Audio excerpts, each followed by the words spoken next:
purchased and delivered, and so Chewy made sense.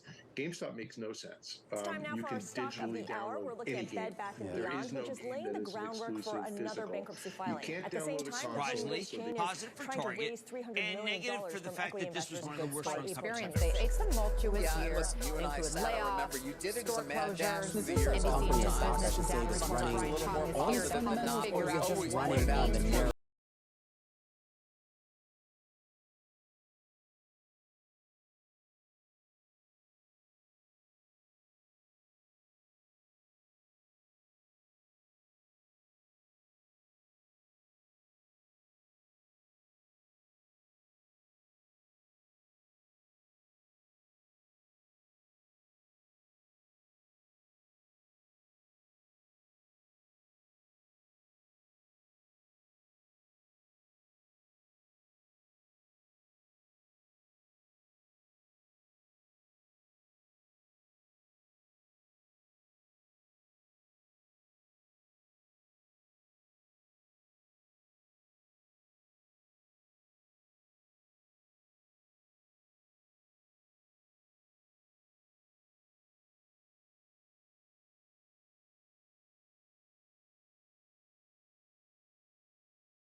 A so-called visionary CEO who won't let you know what his vision is, followed by a cult. He is the Pied Piper heading off the cliff.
Welcome to the ThePPShow, where the D-Gens come to have discussions.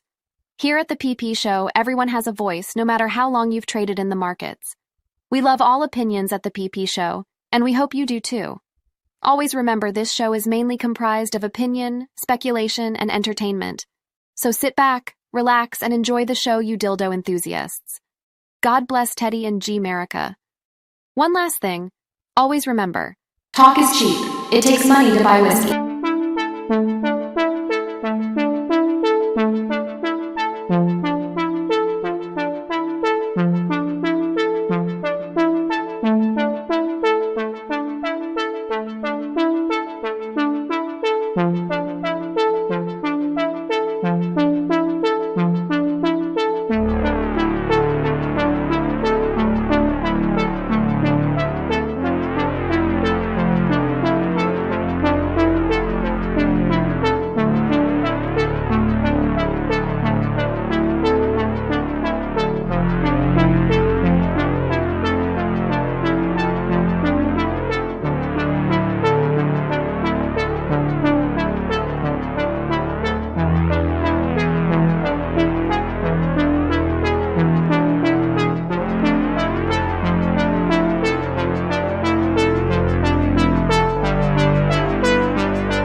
Wow, that's embarrassing. Yeah, good friends tell you when you're wrong or when you're muted. Sweet, thank you. Hopefully that's better. We good. There's a little bit of lag. Oh, now it's good. Okay, sweet. Well, welcome everyone. Uh, love you all. Happy Thanksgiving to my American friends, and it's a day to give Thanksgiving when you're a Bed Bath holder every day. So glad you're all here. Welcome to the PP Show. So we're gonna start off. Just a little disclaimer: I am definitely not a financial advisor, nor am I your financial advisor, and none of this will be financial advice. I mean, you can't buy Bed Bath anyway right now, so I guess it doesn't really matter that much. But we also might touch on, IAP or GameStop or, anything else. But I'm really glad you came, and we'll have to get into it. Luckily, we have Famous Variety here, and let me just pull him in real quick. Famous, we have a mic test. This might be.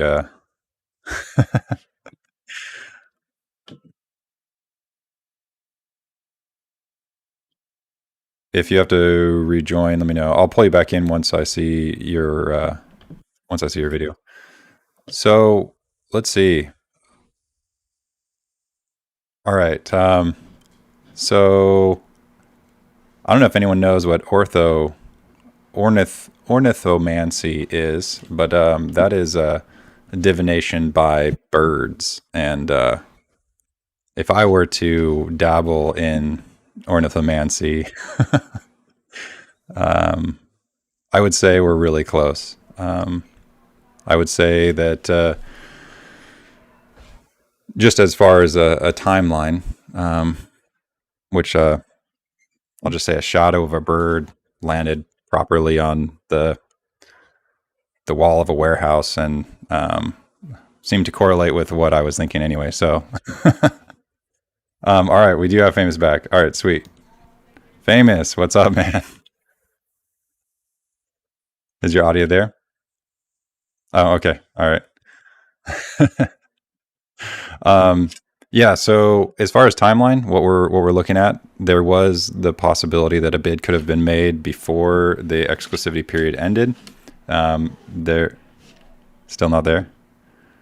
Are you on a computer? If you are, there's like, should I slap him off? Yeah. So basically, there has to be. Now the exclusivity period is ended, right? Everything has to be above boards. I think a lot of people think that there's like, I mean, bears are trapped, but there's a difference between bears just trapping themselves and just setting a bear trap, right? One is illegal, one is just coincidentally very convenient. So if the bidder, which came in, seems to have been present since before even Chapter 11. There was maybe an offer.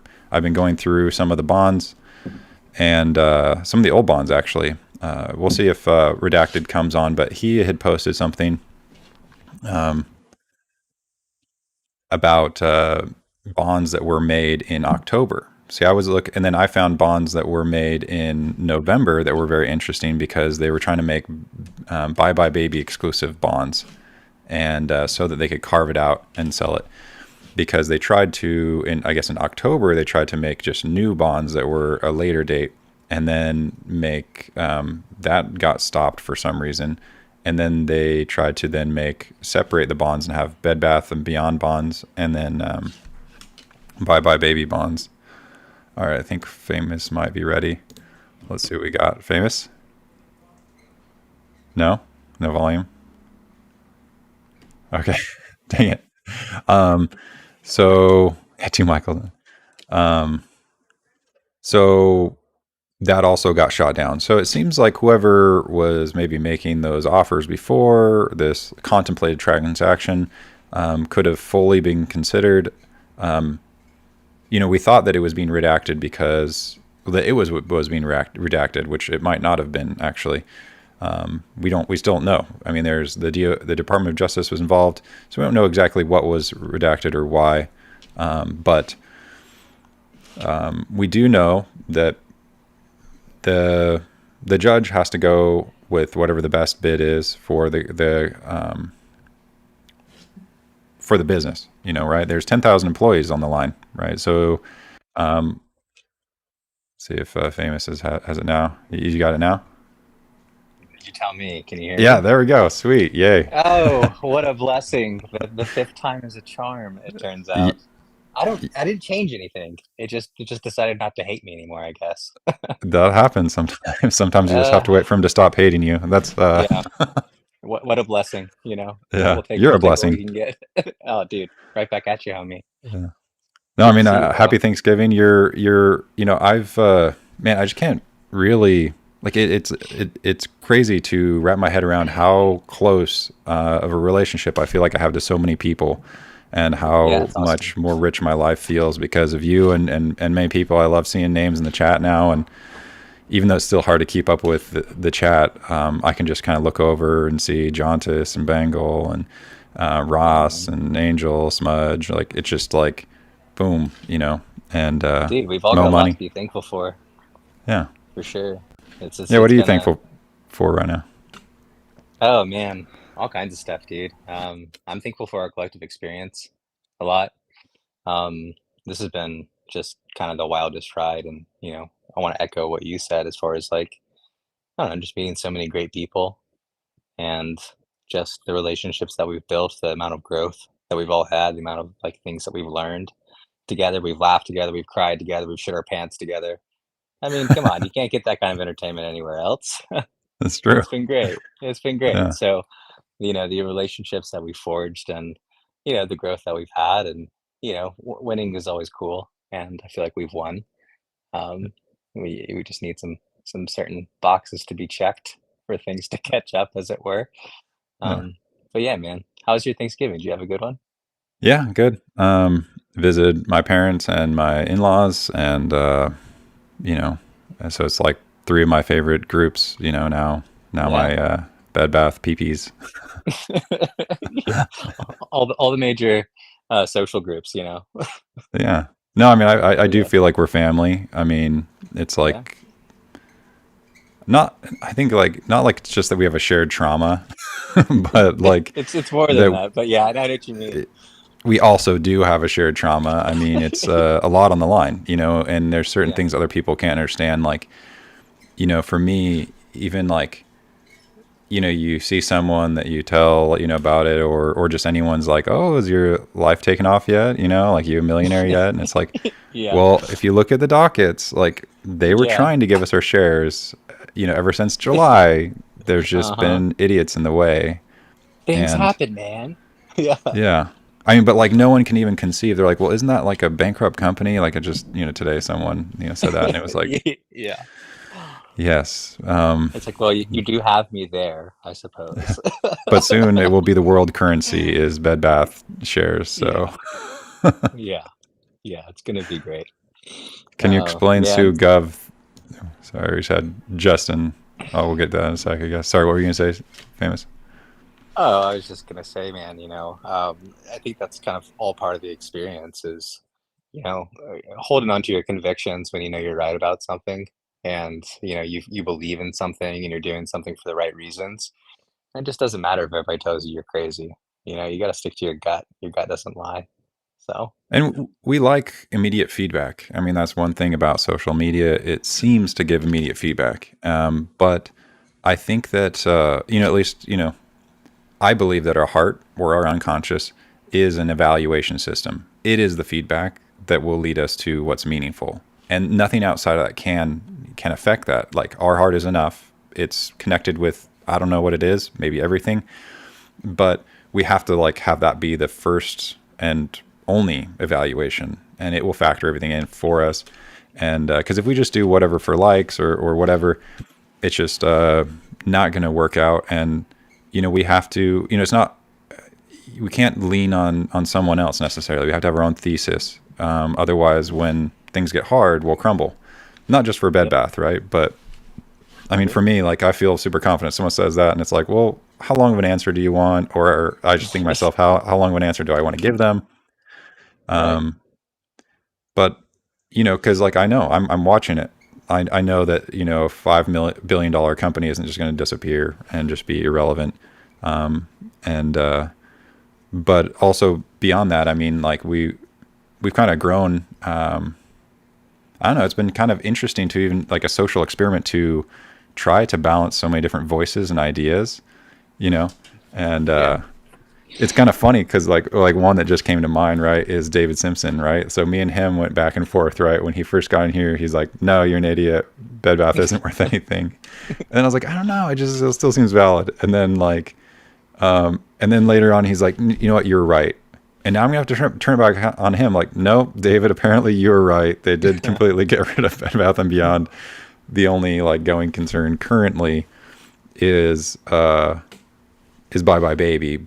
But I think that's also because they decided to go to a more scalable, modular inside of Rite Aids and Kroger's instead of just doing a big box store. They might then in the future decide to do like flagship stores in the really high trafficked areas. But so maybe who was right at that point? But it doesn't matter. Yeah. Like we explored it all together, and we're all winners. Yeah, we're all winners. We're all winners here. Yeah. I mean, no matter what your thesis was, as long as you held, you won. So. Yeah, and I think some people are going to win a little bit more than others, depending on their risk tolerance and what stock you decide to choose. But I think a lot of people, regardless of whether you're in Bed Bath or GameStop or whatever, you're gonna be well taken care of through this deal. And I think there's going to be a lot of delight in store for us shareholders and in form of surprises that we didn't necessarily expect. I mean, who knows? There could be nothing. But again, like, knowing the people that are behind this, I would just be shocked if they weren't, kind of showing that hospitality to their shareholders as well, as far as, some fun stuff on the horizon. But, who knows? We'll see. Yeah. Speaking of taking care of shareholders and the question at the same time. So Justin asked, can you explain the SUGOV thing to me like I'm 5? So that actually does bring me back to my first thought about Bed Bath & Beyond was I legit didn't know anything about Ryan Cohen. Somehow I was living under a rock. I mean, actually I was just too busy, with 2 jobs and a side project. But like her roadmap seemed very interesting to me. It seemed to be missing one component, which really confused me, but then made a lot of sense. Was she kept talking about the in-store experience and never mentioned. She's like, okay, we're going to reduce our footprint. We have 1,500 stores. That's way too many. That was like in the height of the booming economy, and now the economy is contracting. So.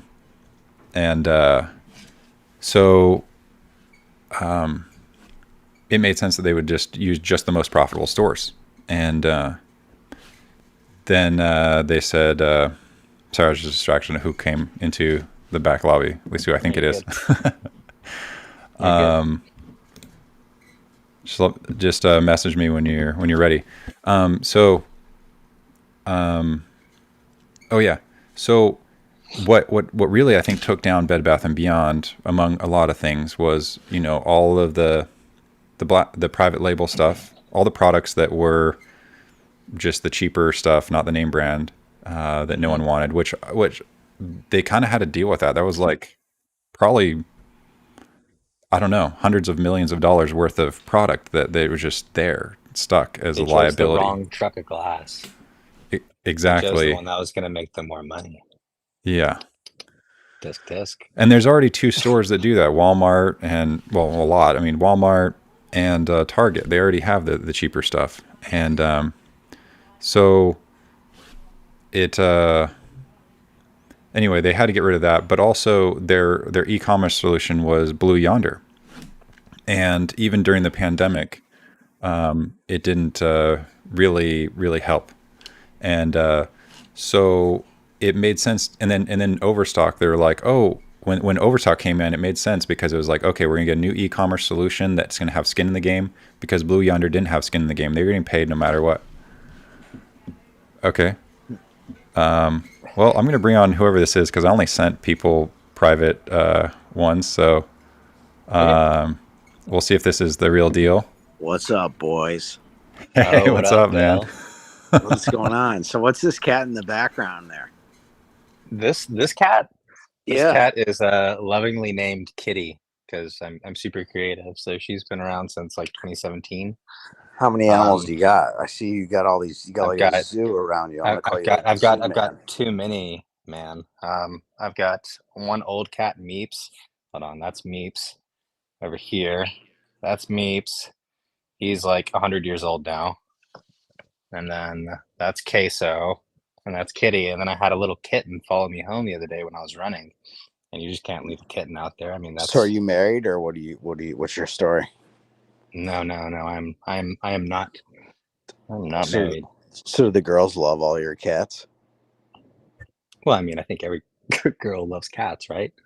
I mean, you know, I don't do a whole lot of cat tours yet. Mhm. I'm looking at setting them up though. You know, we'll do like a little mini, like famous variety petting zoo. You can sit actually where I'm sitting right now, and the cats will do this. No, I meant like, are they like chick magnets? You know, do they help you get the women? Well, you have to bring the chicks over first, so I think that's where my plan is failing currently. Okay. Well, I could We'll be put at out your a party, tweet or though. two. I could put out a tweet or two and see if we could find some eligible women for you. Oh, you know, I think I've got I got my sights on someone. Okay. So yeah, we got Ye- targets acquired here. He is an attractive guy, though, and legit personality. Stop it. So why did you You. send me the link and then surprised that it wasn't me? Well, no, I mean, I was honored, right? You know, I'm glad to be here though. Thanks for sending it to me. Hey, Bill, I'm thanks glad for coming you on, showed man. up. Happy Thanksgiving, man. Let's go. Heck What did yeah. you do today, guys. Bill? Did you have a good Thanksgiving, man? Yeah, I had a great time. Went to my dad's for I surprised my dad this morning with my kids, which, you know, any grandparent would love. When I say surprised, Yep. meaning like went in, woke them up, you know, that whole thing. I mean, Nice. you know, your parents don't like get woken up at, you know, my dad's only 61, so he's pretty young, but you know, they don't like getting woken up by anybody, but with their grandkids, they, you know, if a grandkid runs into the room, they don't give a shit. Right. So they were happy about Um, that. And then he took them on a boat ride and then made some cheeseburgers for them. And I actually left them with my kids for a few hours. So that was really cool. So I got to hang out with Mrs. Pulte, and her name's Diana. And so Diana and I hung out, and then I watched the Lions game, and then we went back to my dad's house for dinner. And then I found out that my 17-year-old sister has a boyfriend. So I tweeted out to all my followers to have them help me find him. Did you track him And down yet? I don't know. There was like over 75,000 people that viewed my tweet. And she was getting, her Instagram messages were getting bombarded with people saying, tell us what the name of your boyfriend was. So, yeah, nothing like harassing your little sister. You know what I mean? It sounds like you're close to the truth, though. Yeah, you know, I mean, what is she doing? She should not be dating anybody at 17, you know. She should wait No. till she's 30 to be dating, you know. There you go. Now I'm going to pull you Ross got on it. here real quick. What's How up, about Ross? you guys? What's up with you guys? What'd you guys do today? I went to my parents' house, and then my nieces and nephews were there, so that was fun. We rode some quads and made some mochi waffles. Kind of hipster, I guess. That sounds amazing. Yeah, no, What kind of it really was. Like when you say mochi, like did you like bean curd or like we talking like Like it has like rice flour type stuff, but it has like that mochi kind of squish, and Okay, yeah, I'm with it's you now. exactly what you'd think. Like, I mean, not cold, I guess. It was like hot and gooey amazingness. So yeah, yeah, it's all about the texture. Yeah. yeah. Oh yeah. So, You pound it out yourself inside of the pine trees the way the Japanese do, or did you buy the flour? but I mean, my dad's the one. He's the hipster. And, like, of course, he gets like the just like industrial. Like he always throws parties. Like that's why, like for me, you know, I don't know. I'm always down for parties because like I just grew up that way. People would come over and it's like, well, obviously we need like a machine to crank out like a bunch of waffle sticks, like, or an industrial deep fryer. Like a few Waffle years ago, we sticks? did yeah, they were stick shaped ones, perfectly caramelized. Like, I don't know. I mean, it sounds amazing. I'm not knocking Yeah. it. I just Sounds love the nuts. word stick shaped waffles. Yeah. And then Different now shape I sizes are went nice. ate dinner with my in-laws, and then now I'm just like chilling. I came to with my third family. Nice, man. That's nice. So you got any kids, Michael, or no? Not yet, but Am I gonna meet your wife in Florida? yeah, she'll be there. We might come a little bit Nice, early, good. actually. So Good. When did you guys get married? like 4 years ago. Nice. Congrats. Yeah. That's And you're out. awesome. Yeah, I don't know if I can say it, but you're out west, right? Yeah, I'm in Sacramento. It's fine. I mean, it's pretty easy to find people, and yeah. Yeah. Yeah. That's good. I've always loved that area out there, as far as like just the landscape. I haven't spent What a lot else of is time in going on, California, boys? What else? Give me something good. What else is going on? We got any Ryan Cohen spottings in the wild lately? I mean, not any I can talk about, I guess. I'm just kidding. Soon. I haven't seen any Ryan Cohen spottings. That'd be cool if I did, though. You know. I did stumble into something that seemed to indicate that tomorrow after market hours after the market closes might be an auspicious time, according to ornithomancy. Is this the T-bills blowing up or different issue? I don't know. There's just, Take your pick. but I think like it kind of like the JP Morgan, like I followed the First Republic Bank when that went under, and First Republic Bank, and they like just hurried and did it all over the weekend so that it wouldn't affect the market. They didn't want the contagion to spread. And I think this is probably bigger than First Republic Bank. And so I'd always thought that they were going to do it over the weekend just so that like they had it solved and resolved by Monday, you know. So I'm not guessing at all to wake up tomorrow with shares, because I can't imagine them not doing it over weekend and using the full weekend to, you know, have us brace for impact and do that. So I've been looking through and spending some time today just trying to get my head around direct public offerings and what the mechanics once an S1 is filed. By the way, Edgar is closed today. The SEC is closed, so nothing can get filed today. So no point checking and refreshing until midnight. But just digging through the DPO process instead of, you know, how you issue equity back to shareholders and, you know, without having to do an underwriter and the lockout periods and all the other stuff. So that looks fairly instant. So I think you may be right that you take 48 hours to do the distribution. But the challenge you have with the DPO is there's no lockup period. So the minute someone gets their shares, they become sellable. And so that raises a question of how do you notify people and how do you drive some sort of equivalence of availability within reason? So you don't have people, you know, getting FedEx stuff 2 weeks later because it got misdirected and can't get access to it.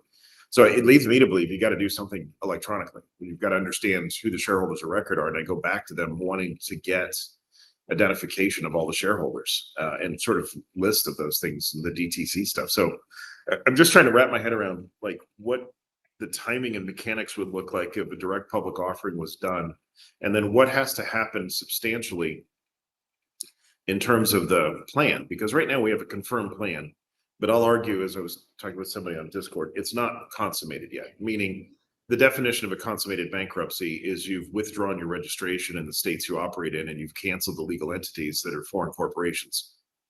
They're not doing that. You can see the Wyoming update occurred, that Texas has occurred. All these things are continuing to evolve. So this still points to a going entity as opposed to, you know, a liquidation, a Chapter 11 liquidation. That said, it's all hidden. Like there's too many assets and too many sub companies and stuff for me to make heads or tails of what's really been canceled, what's still operating, what leases are still held.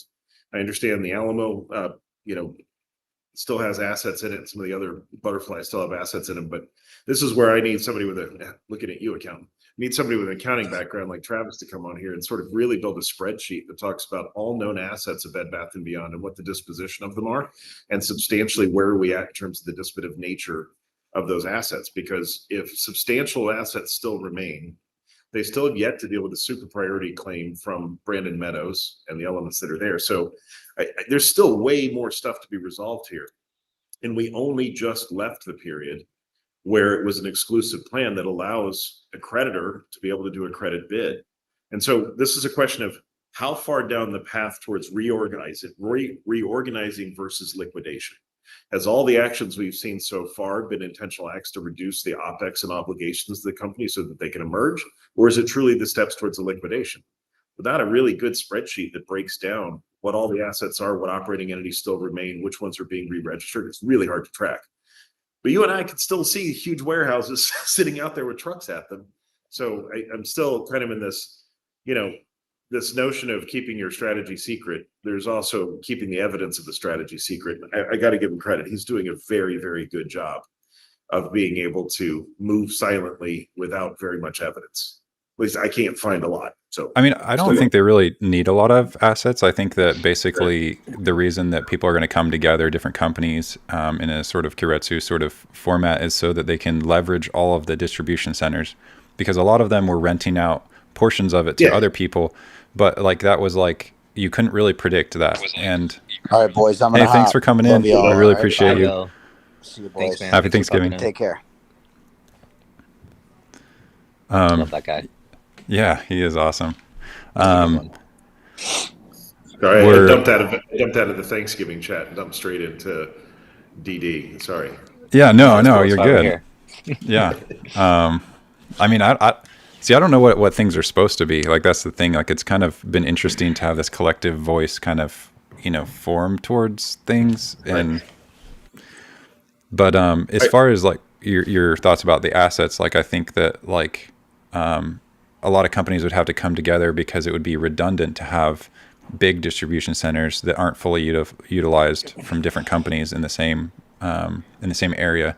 And if they have to compete against Amazon, well, Amazon uses, optimizes each one of their, so they don't have any redundancy in where their distribution centers are. Right. And so it would just make sense that they would, I don't know if they would make regional Kiretsus and just like have that be a separate thing or what. Not, but you could have multiple verticals. You could have multiple vertical Kiretsus instead of doing one Fat Daddy horizontal. You could do multiple vertical ones under one holding company, from what I understand. Well, let's separate legal entities from operating entities, because you can have one legal entity with multiple operating brands under it. People do it all the time. I mean, we had Oracle. We have Oracle products, and we have NetSuite as a separate brand for the mid-market. And that's a completely separate operating business held by the same company, different wholesales model, everything like that. So I think it's entirely possible for us to get to a butterfly transaction that leads to a re-merger into a single entity. Then I think you'll see affiliates. Like, I'm really curious what Toys R Us is doing, because that seems to be a completely separate economic play, but aligned in terms of the distribution model and stuff there. So if you look at what would you do, I did this thought experiment about 6 months ago, so I'll try to bang it out of the back of my head. But I started thinking about, like, if I was looking at Amazon, because I live in Seattle, am I looking at Amazon and their business, which, by the way, has never turned a profit outside of the web business, and you really look hard at that thing and figure out what would you change to make it different. One of the things is the balance of work that's unbranded on there versus branded experiences. That's directly opposite of the Chewy experience that Ryan Cohen's trying to replicate, or we think he's trying to replicate with Teddy. You'd want brands that are backed by companies that people have a relationship with an emotional connection to. Otherwise, you get to the Amazon Basics model pretty fast, which is a race to the bottom, and you get to Amazon soulless. Right. There is, I mean, I have friends that work there, so I'm not going to go that far, but I'll just say that there's a sense of, are you building something that's built for peak efficiency, or are you building something that's built for peak engagement? And Amazon was built for peak efficiency. And the result of which is it's led to a lot of dropship and third-party sellers being the dominant experience, as opposed to, brands. And you start thinking about, like, how big is the Apple store on Amazon? It's not. They don't really want to be there. Like, they sell remanufactured, refurbished devices there. How big is Samsung store there? It's a postcard. It's there to demo their products, but they really don't want to distribute through there. So I think there's a big gap in the experience and engagement side in e-commerce. And the thing that keeps tickling the back of my head is El Catterton in the company behind them. All they are is an experiential brand. If you look at their assets and what LVMH is and all those other things, the cost of goods is nothing. They're not cheap, to be clear, but the cost of goods of those products are not cheap, but the engagement and the emotional connection to them is through the roof. And they have been extremely aggressive about not wanting any of their products to show up on Amazon, and they police it, and they police knockoffs, and they look for resale, and it's really kind of a big part of their business. So I look at the people that are involved in Dragonfly and the folks that are sitting in the background that may be coming into this. They're all engagement and experience people. They're not efficiency. Although, you know, they're building with Flexport and all those partners they have a super efficient distribution model. But that's not the business. Whereas what Bezos built was a super efficient distribution model. Stop. But This it was looks more also like predicated on massive and consistent rapid expansion. And Oh, the yeah. moment that growth stops, then it starts eating itself. And I think that's what we've seen these last few quarters is they're, you know, they keep expanding and revenues are now starting to slow down. Oops. Yeah. Yeah, and I think part of the strategy issue they have, not to play armchair Andy Jassy, but part of the strategy issue they have is they kind of went after Walmart and said, we're going to go after being the world store, as opposed to we're going to go after the high value things that people have an affinity on and create a customer service experience that drives loyalty, which directly translates to margin. This is the thing that I think people really miss is people are emotional. All buy decisions are emotional. And I do mean that all buy decisions are emotional. We even have a word for using logic to justify your emotions. We called it rationalization. We rationalize why we buy stuff. Nobody in the world has ever bought a Porsche thinking, I'm completely falling victim to my emotions. They do make rationalizations like, well, it's actually a really good sports car and I've worked really hard and I saved a ton of money and I deserve the reward and stuff like that. Plus, it's actually really great engineering. It's really well built. Those are all rationalizations besides the I want it. Right? That's the emotional thing. I think Amazon lost the emotional connection to their customers, but tried to overachieve on the efficiency price. That doesn't work in the long run. I don't know how you get out of that too. That's a race down the drain. Yeah, well, especially I think these days people want to spend their money with something they feel they can believe in a little bit. Yeah. That companies that align with their core values. And Amazon, you know, you mentioned their third party products and that sort of thing earlier, and like, I mean, that was cool for a little while, and it seemed to like, you know, they were able to bring in some good brands and that sort of thing that they then featured. But then when they started like doing the Amazon Basics thing and they started just ripping off these best sellers, that started to feel really dirty really quickly. And I think a lot of people that are more, you know, kind of cognizant of where their money's going and how it's being spent are you know, thinking in those terms. And when they know that the company is screwing over the little guy, it feels less good to want to spend money with them. So I have the privilege, speaking of family, I have the privilege of having 4 children, 2 of which are 35 and 34 years old. So I'm squarely into the millennial mindset with those kids. And the way they process purchasing stuff is dramatically different than the way my generation as a Gen X did. It really is driven. Like having a conversation with my son about the electric bike he bought was crazy.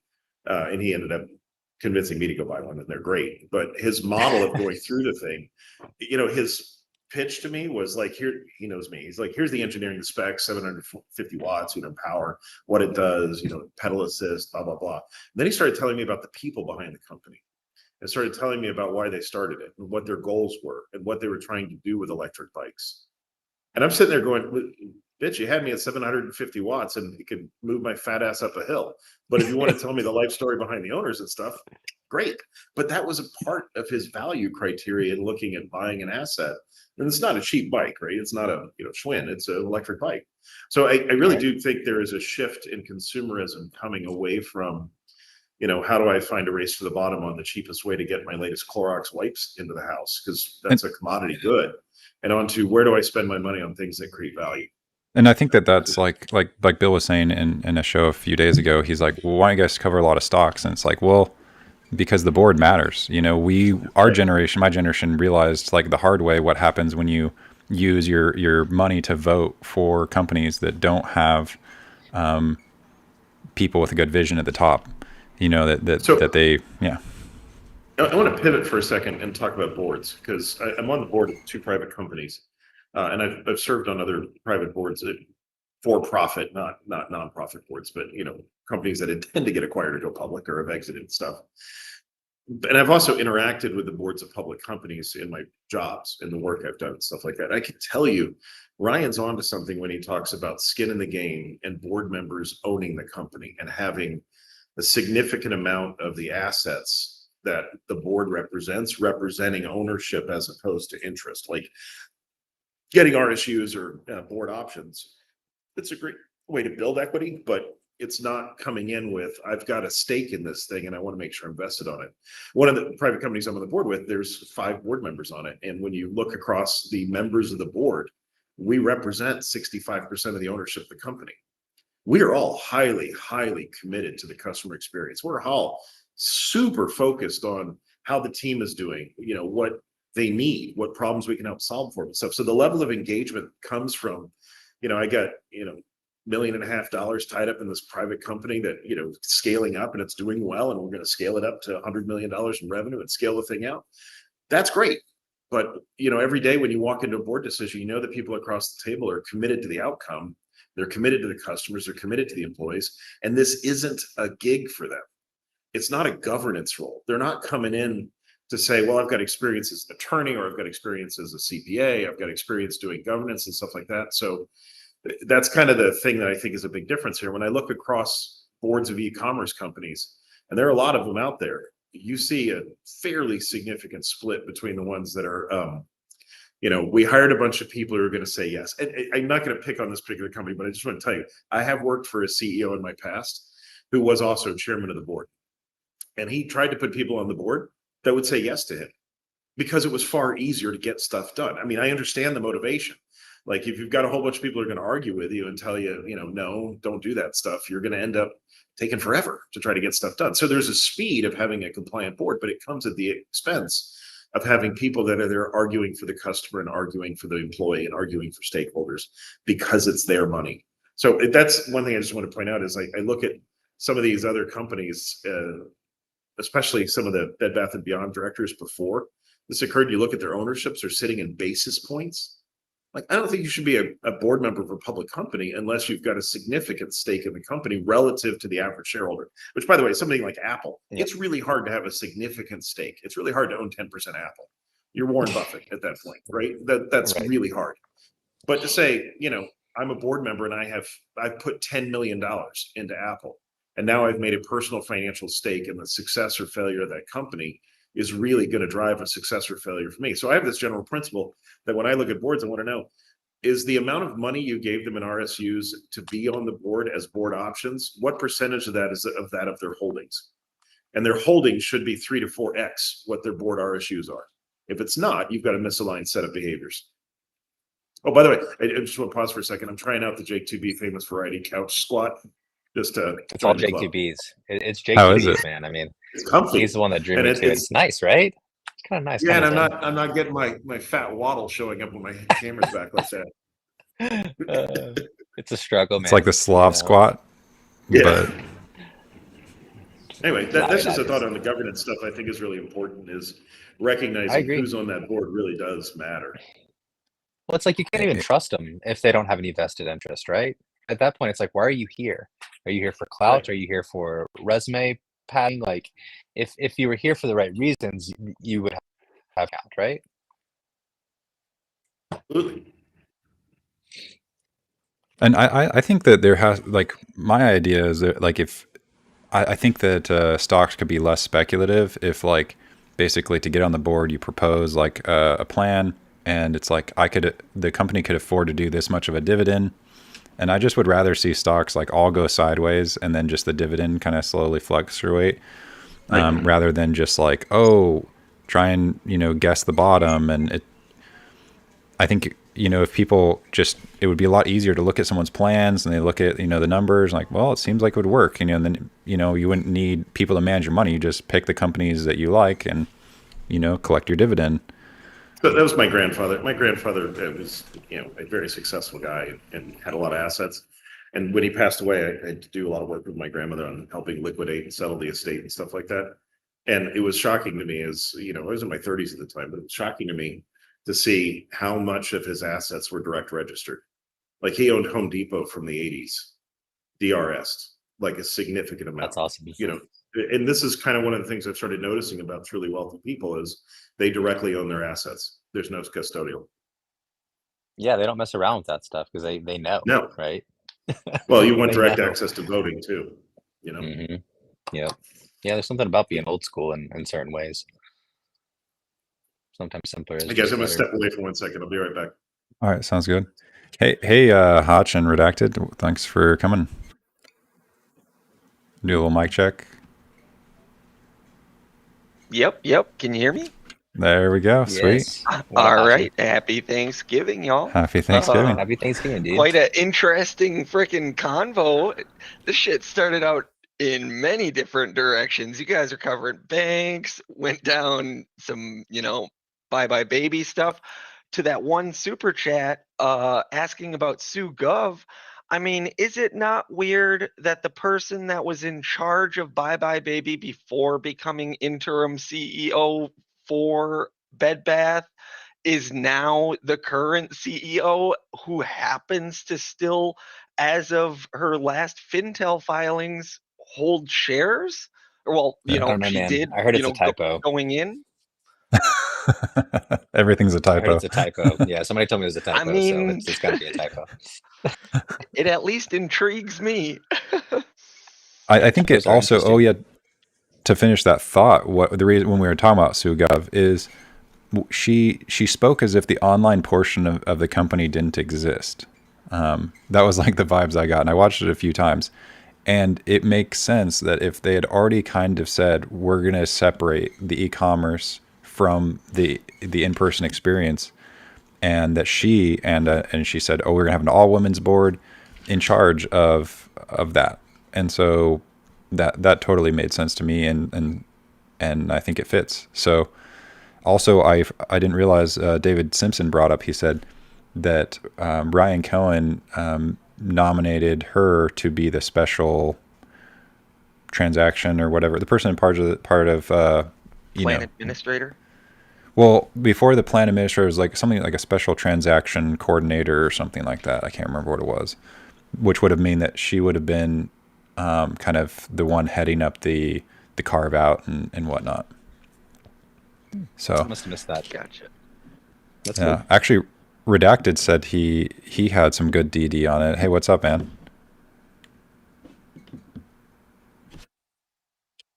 Is your mic working? I know he's got the famous affliction. I think he also has kids, so I'm here like the no responsibilities person. Doctor said I need a macchiotomy. Yeah, I got like 9 animals around me. You just got your teddy book in the background. I don't even have any animals right now. Yeah. Yeah. You should get an animal. So we got a cat. I mean, my life's too chaotic. I mean, like I actually might, there's a chance I might actually move to Florida in the near term. Yeah. That's cool, man. Oh, that's cool. There we go, Sunny Redacted. Florida. Hey, there we go. Sorry about that. Oh, you're good. Difficulties. Yeah, no worries. Happy Thanksgiving, everybody. Hey, happy Thanksgiving. Happy Thanksgiving, man. Can't stay too long, but I did want to share some things. I was hoping Ross would see this.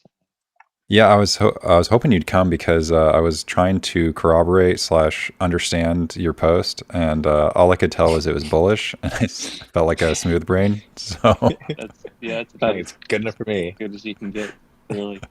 I went ahead and shared my screen. I don't know if you can bring it oh, up. even better, you were a homie. Yeah, I'm ready. Good. Okay, so I was thinking about what Sparkle said about reading the 8K, and I'm like, that sounds like a good idea. Let's do that. So I went back That's so to. funny. You're actually doing it and found.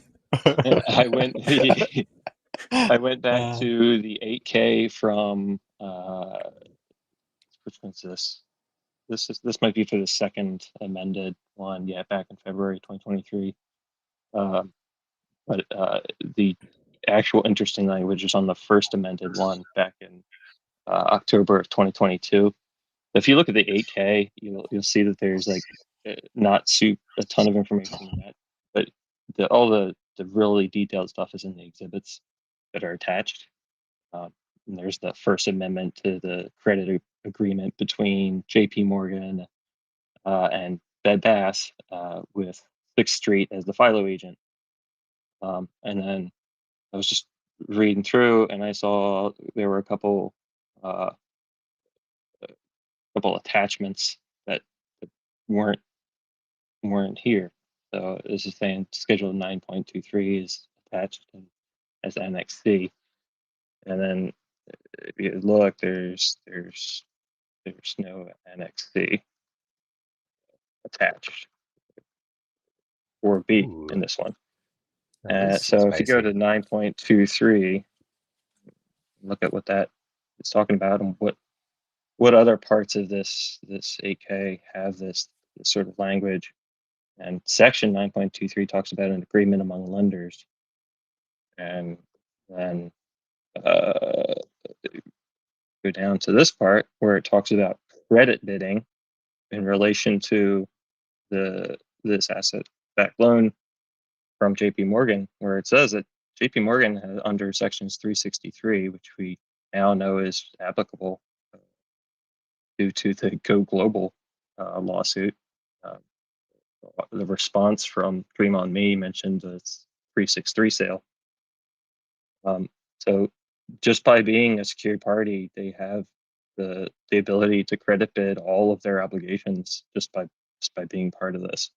And then this language here was added by 6th Street, putting anything regarding credit bidding, regarding to FILO obligations are governed by Schedule 9.23.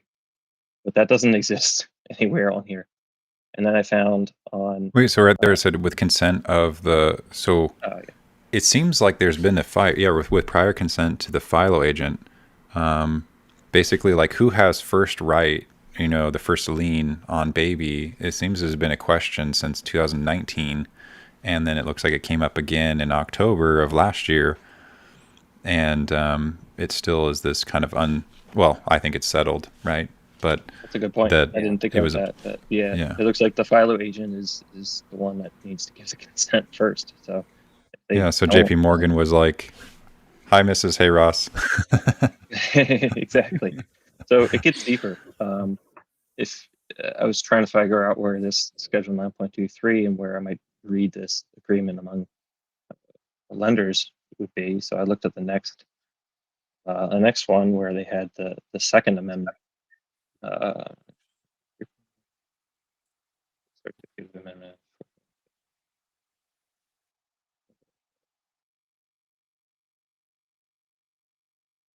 Tabs open. I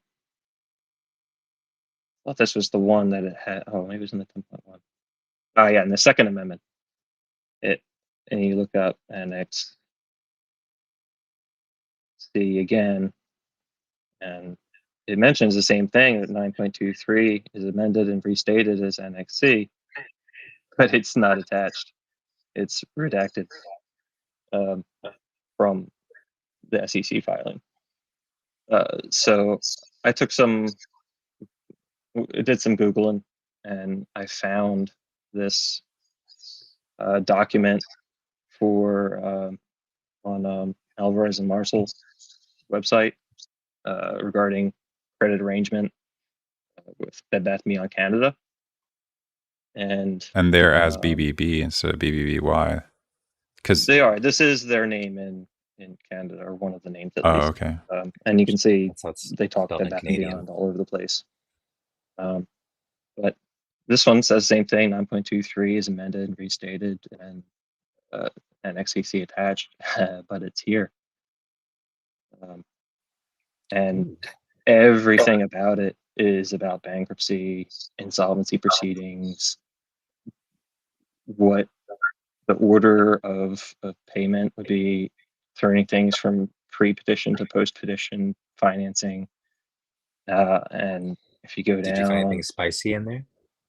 Of course. Of Talk course, about it's all plans. juicy, I'm sure. It's a whole. Oh, This whole yeah. thing needs to be read by somebody much smarter than me. But they talk about what happens in a plan reorganization, and then what could happen with debt securities. They can just continue on. Releases of loans, exercise remedies, and then credit bid.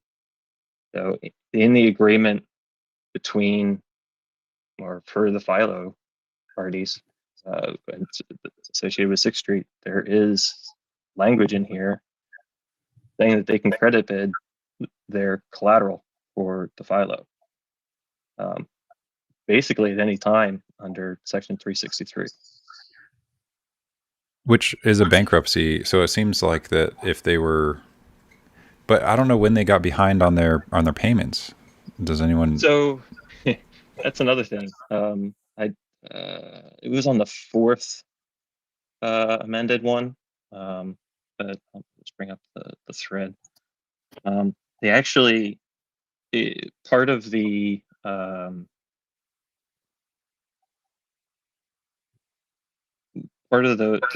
conditions for a credit bid was a defaulting event, and in the 4th Amendment agreement, 6th Street changed the words funding failure as a defaulting event to an equity termination event. So they wouldn't have even needed to fail on their loans at all. Simply having their shares deleted would be an equity termination event and would trigger the credit bid.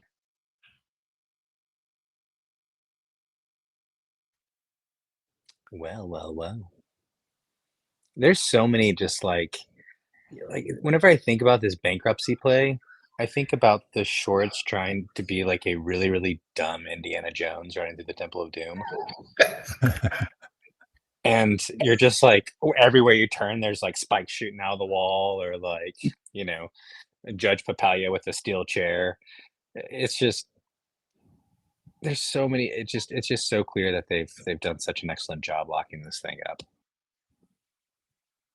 I still want to know why that SEC guy was so upset. Because he didn't want to lose, and that's what losing Lose looked what? like. Reading Yeah, is hard, exactly. boss. No comment. Yeah.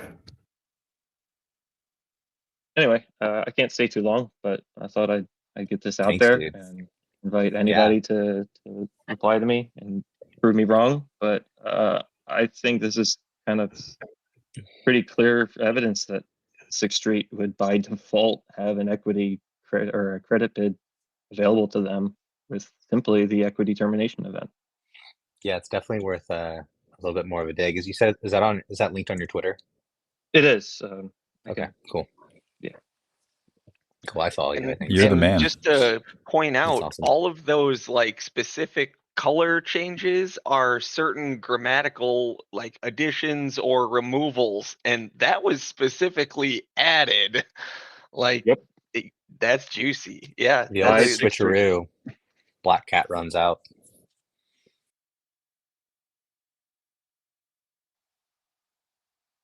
No, it just seems Sweet. Well, genius. thanks for coming by, blowing our minds, and then.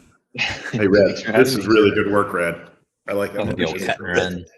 Oh, I've peaked. Thank you all. Happy Thanksgiving. You're amazing. And Happy Thanksgiving. hope we get paid. Heck yeah. It's not a matter of hoping; it's just a matter of timing. Yeah. Hope we get paid soon, I should say. There it is. 363 kind of says they can do it whenever the fuck they want. Yeah. They're not really beholden by any timelines if they're the owners. So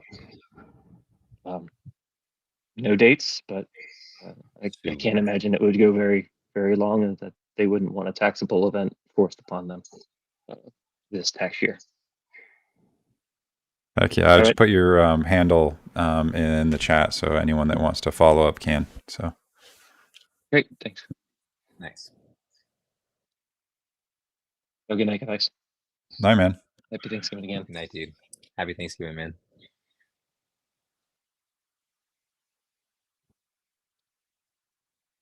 I guess Eileen might be coming. Someone just said in the chat if Cool. Brad's got me reading now. Yeah, that's a good doc. Yeah, spicy. Yeah. I mean, I figured there was something like that, you know, because it seemed like this has been like they couldn't go that fast through Chapter 11 unless, you know, the judge had a good idea of why they were all there, you know. This has absolutely been a speed run of a bankruptcy case. But it sounds more like it's like just it wasn't so much of a bankruptcy as like, well, we're deciding who has first right to this, you know, whether it's JP Morgan, who it is, and you know, they succeeded in showing who owns it, I guess, or who should. I don't think they've left any part of this process really to chance through this thing. And, you know, it's fun. It's been a lot of fun trying to like track down the breadcrumbs, but you know, it's funny. It's like, you know, documents like that, they would have been so eye-opening. I mean, it's still eye-opening, it's still good to know, it's still great to have info. But stuff like that would have been groundbreaking. And at this point, it's like, how much more confirmation bias do we really need? And I'm not saying that we shouldn't look into that stuff. It's just exciting to see how many different ways that it feels like this has just been secured.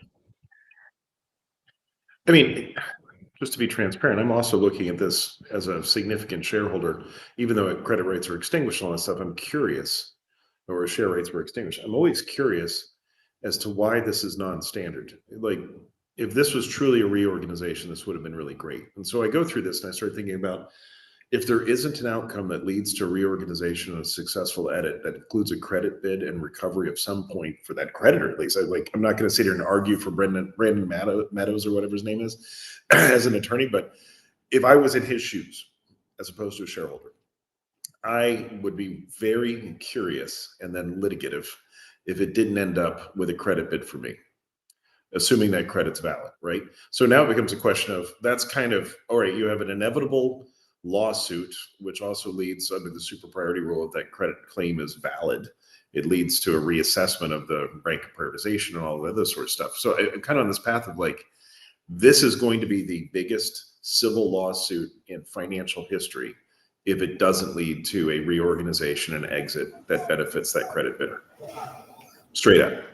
So now you start thinking about it like, are they stupid? No, not with that many lawyers, not with, Kirkland and Ellis and, Pulaski and all those guys there. So there's way too much intelligence and way too many funny things. And this is part of my problem with arguing with people on Discord and other places about it is they're using prior case law and saying, well, in this case, this didn't happen. And I go, yeah, but they're arguing in a different way. And it starts raising based on, you can see changes from 2017 in the bankruptcy law dealing with credit bids and other stuff like that, especially dealing with exclusivity periods. Those all changed. And so there's a whole bunch of novel legal theories that haven't been tested that you can't look at and go, is there case precedent? You can only say, is there logic? And that I think has been Jake's argument in a lot of these things is we're cutting new ground here. Textbooks will get written on this thing. And as a result, there isn't really a way to point to prior art and say this particular case in the circuit court of such and such is where this comes from. That's the hard part. Yeah, I'm with you. Hey, Eileen, what's up? Oh shit, am I on? Sorry. I just wanted to come. Hi, happy Thanksgiving. Happy Thanksgiving. Sick. Sorry, I don't look my best right now. I just wanted to come on and get your thoughts at what I've been talking about actually for the last few weeks. Okay, so we get this $10 billion claim. So then you go back to docket number 1. There's 74 of them from different LLCs. Sorry, there's a echo. I got it. Anyways, then we get the claim from Alamo, Bed Bath & Beyond, and this ties directly, in my opinion, to that claim. And I wanted to get Famous's and Ross's and yours opinion about it. It specifically says to use for unsecured creditors, and then it has a list. We have the 1.1 billion in bonds, and then there's not even 100 million there in other claims like priority claims. So I just want to get your opinion on that. It looks like that's where that claim is coming from. So I don't understand why people are saying anybody can make a claim. That's punishable by bankruptcy law of like Yeah. up to 20 years in prison, $500,000 fine, and or both. So, Eileen, I'd back up to anybody can say anything on the internet, and then stop there. Yep. Well said. Yeah. Well said, Ross.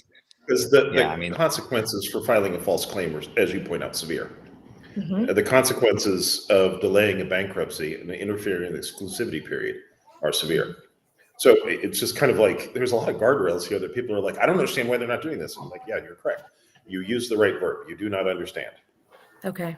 Well, it's just, to me, I think whenever I'm in doubt, I go back to my research, and it's so simple.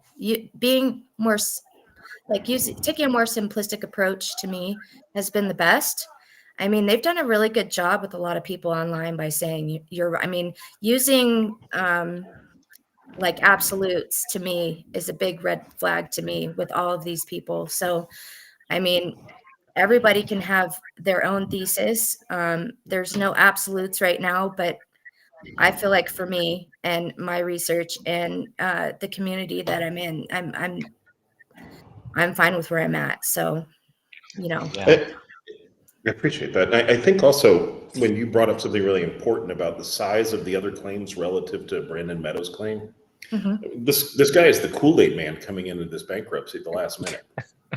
Oh yeah, he just busts through the wall. Oh yeah, like it's time for me to get paid.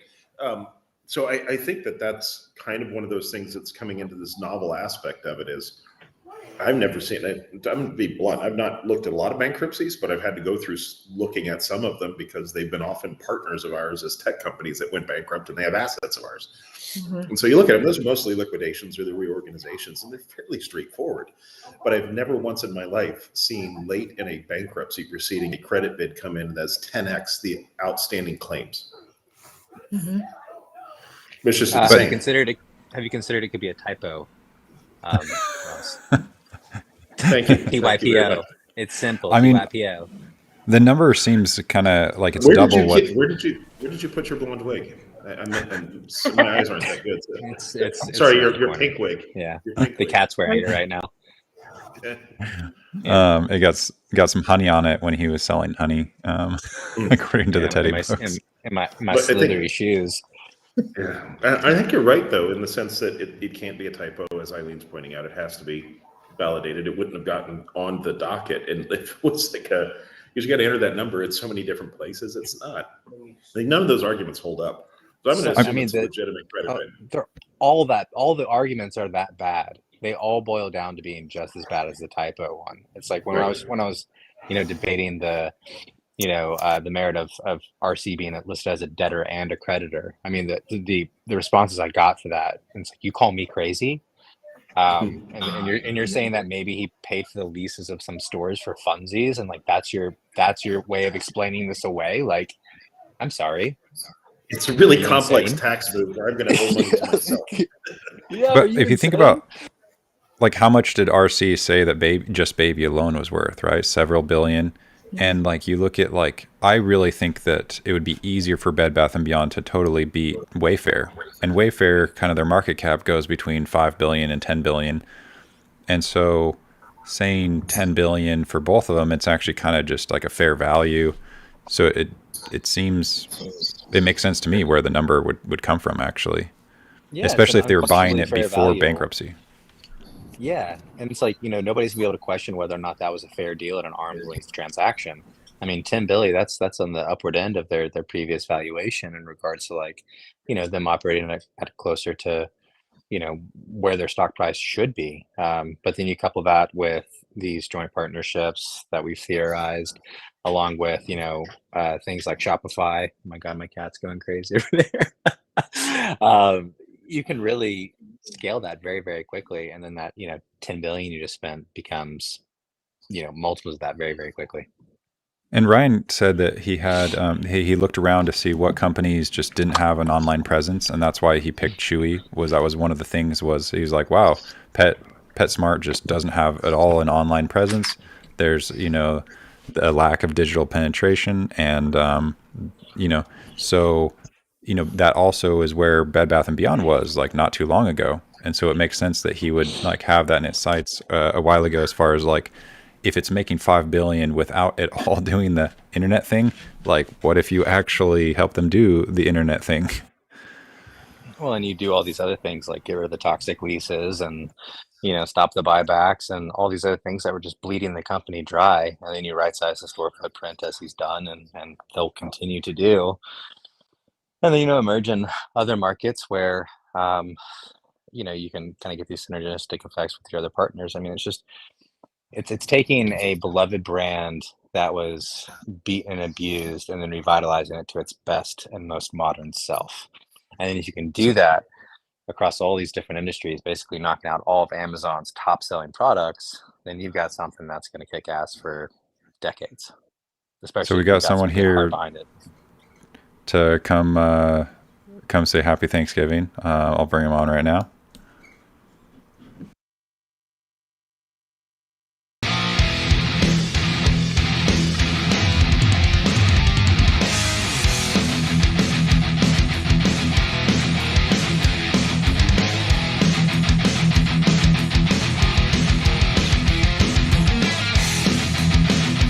Welcome to the PP Show.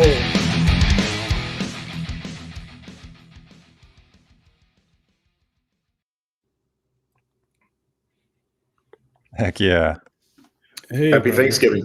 Happy Thanksgiving to everybody down there. I just want to jump on. I just want to quickly jump on, and I don't know too much about this, and I could be talking out of my ass right now, but I remember about 3 weeks ago, MGL or Spidey, we were looking into 6th Street, and 6th Street Special Lending set up a new company about a year ago, and they do raise funds for both private and public companies. And under one of their new corps, they did 3 rounds of raising for a private company, and they sold approximately 10.8 or $11 billion in securities for a private company. The company was not named. And if you go look back at Brandon's first claim, he put in a claim initially of $1 billion. And then at the end, you saw the $10 billion claim. Those two numbers match, so 11 billion. And when you go look at the funding that was raised by 6th Street, and now that we saw what Redacted posted, that a triggering event of canceling the equity would give them the ability to do a credit bid, my assumption, and again, my assumption being that 6th Street raised $11 billion. They put in the claim through the back door, kind of through a proxy, so to speak, using Brandon's name. And that's what this claim is about. And that's why the judge accepted it. And that, to me, is where the DPO is coming from, because they've already got $11 billion raised. Now, whether it's for Teddy or not, I don't know. We don't know. But I wish MGL or Spidey were here, because I can definitely attest that I saw the documents. There was 3 funding amounts raised over a course of a year, and it amounted to approximately $11 billion, which is very, very similar to this claim by Brandon. ABC, I can confirm. I know what you're talking about. I'm not sure who it was that found it either, though. For some reason, Spidey is ringing closer to a bell. But yes, I have also saw those. That's a great summary of it. And there was 3 rounds, so about 2.8 billion was raised in June. In September, another 4 billion was raised. And so what they were doing is they were selling equity in a private company. So this is unregistered securities, and it is part of their main parent company, but they set up a new subsidiary which is just responsible for selling off this private equity. Now the funny thing is that amount matches the claim. The other funny thing is, and I don't know whether it was MJL, Spidey, or maybe even yourself, Hotch, or CN, but somebody also was able to find out that Bye Bye Baby needed approximately $425 million of inventory because Christmas season and everything's coming up. And the funny thing is, if you look at Brandon's claims, he's got 2 claims of $425 million, which match the exact inventory purchase that Bye Bye Baby had.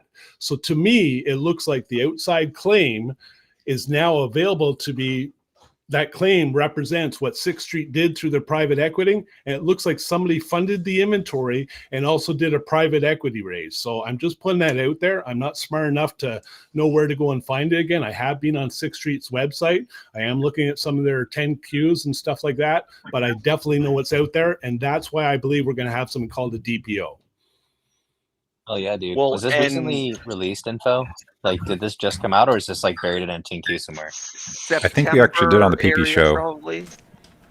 Like a month ago, or like 3 weeks ago, maybe.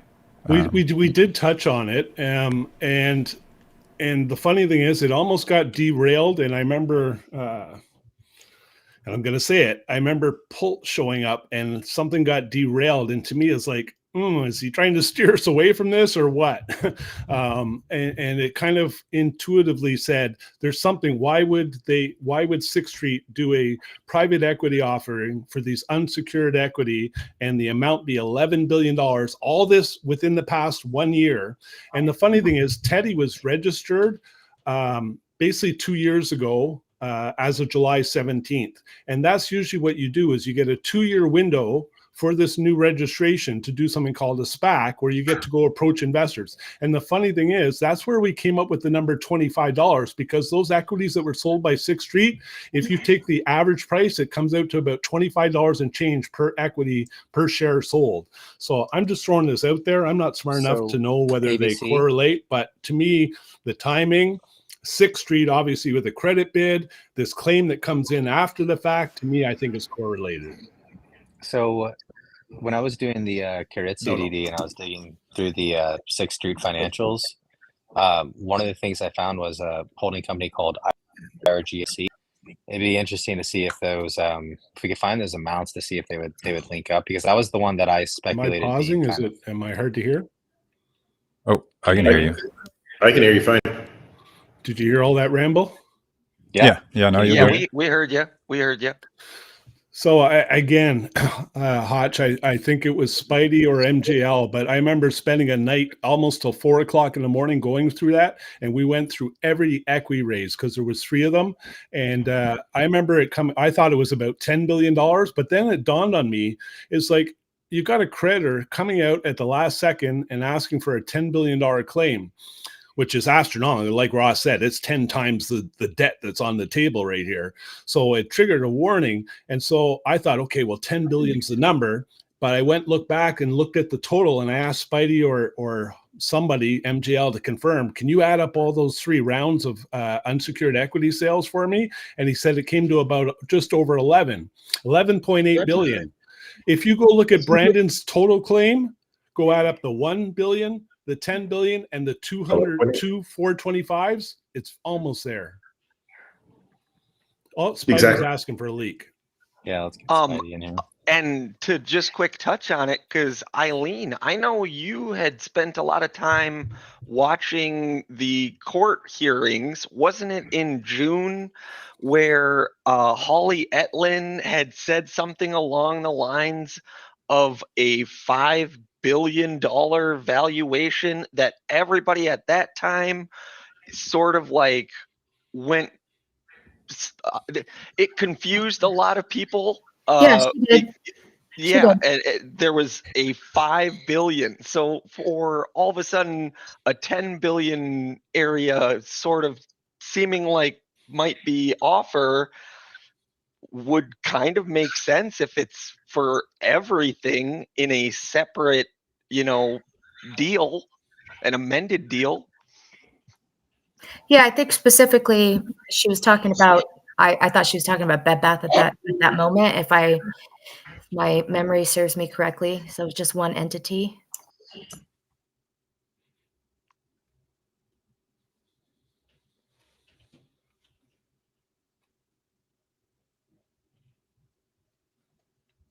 Can you hear me? Yeah, that was good. Yep. It's just something I wanted to bring up, because 5 billion doesn't just come out of nowhere in a thing that sold supposedly for 45 million combined for what everybody says both sold for. Well, yeah, there's just little hints here and there. That's one of them. I got a big hint. October 2nd. Larry Cheng writes, I find it so intriguing how one uneconomically motivated actor in a market can change the economics of an entire market. This is the thing I keep bringing up to folks who are like, why would somebody put $11.8 billion into a bankrupt company? Well, because they're building something that this is built on. They're not trying to actually rebuild Tao. It's a whole different thing. But this notion of the motivation of the actors being the reason folks come and say, well, this couldn't happen, or it's not possible, or that doesn't make sense. It's they can't conceive of why someone would do that. But if you're going to go after Amazon, you're going to do some things that people aren't going to predict. You're going to do some things that are going to change the expectations of the market. And that when that tweet came out from Larry Cheng, I was like, okay, yeah, it is interesting when someone's driven by passion and purpose as opposed to economics. And this is my comment earlier about boards that were economically motivated but not economically aligned. What can I get out of the company is different than what can I do for the company. I think we have a different actor here. Well, and I wanted to bring it up earlier when you guys were talking about Bezos and when he had started Amazon and what he was doing, how he had created the whole reason why he went for books first was so he could catalog all the different, hundreds and, thousands of different, each category, and it would be scalable at a fast rate after you get all your books. Well, he was able to find out that you could kind of get like a tax loophole by having online sales, which was the whole reason why he did his book first. And then that was what led to, being able to take on other people's products and then slowly getting the deals with the distributors that were producing those products and then offering their own. And they've been sued many times and have lost over stealing companies' products from their distributors, like by just hiding their name, putting their product at tops of searches, similarly to what Google does when you go and search anything. It actually changes it to say, we have what we think you meant. Please click on this if you want it to say or search what you actually searched. But so what RC kind of did with GameStop's NFT marketplace, his sort of tax-free loophole kind of thing is he's able to have the NFTs trade, and considering those are digital assets, those are potentially a different taxable event. So when they're getting royalties on each of the transactions and they happen to use and scale that same marketplace to every one of their partnered companies, well, then GameStop is just going to become the Amazon in the 90s of current retail moving forward. I'm juiced. Same, Let's dude. let's bring on Spidey here. Spidey, how are you, man? You want to do a voice check? Mic check. Awesome, brother. Help me out with this. Can you hear me? Yeah, can you help me out with this 6th Street private equity raise? Yeah, absolutely. First and foremost, thanks for the shout out. It was I that brought it up when looking through the 6th Street lending partner information.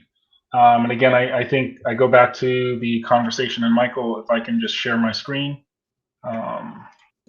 Yeah. Perfect. And hello, Miss Eileen. Hey, Ross.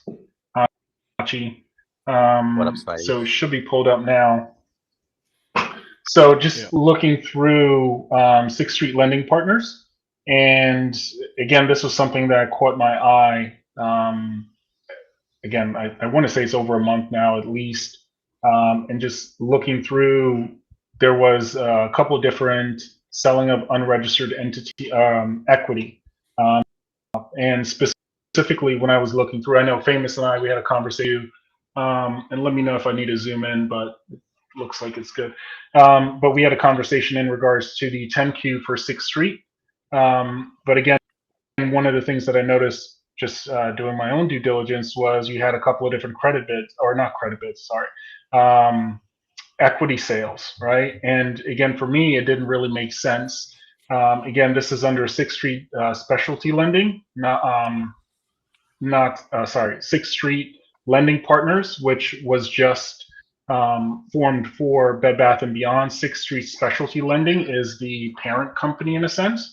So it didn't necessarily make sense to me why they would be utilizing this vehicle to raise money or provide the dip for Bed Bath & Beyond while commingling it in a sense with other companies, right? You want to try to keep stuff as clean and clear in opinion as possible, right? So if you needed to raise money for another company, again, you'd open another LLC or another partner, whatever it is, and then fund funds that way.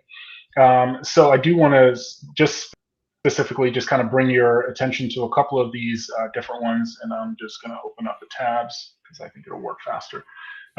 So this tab here is one of the Form Ds, where they basically sold 4.28 billion to 39 investors, right? So 39 investors, 4.28 billion of equity in this company, and What's the or company in name? this shell, or which company?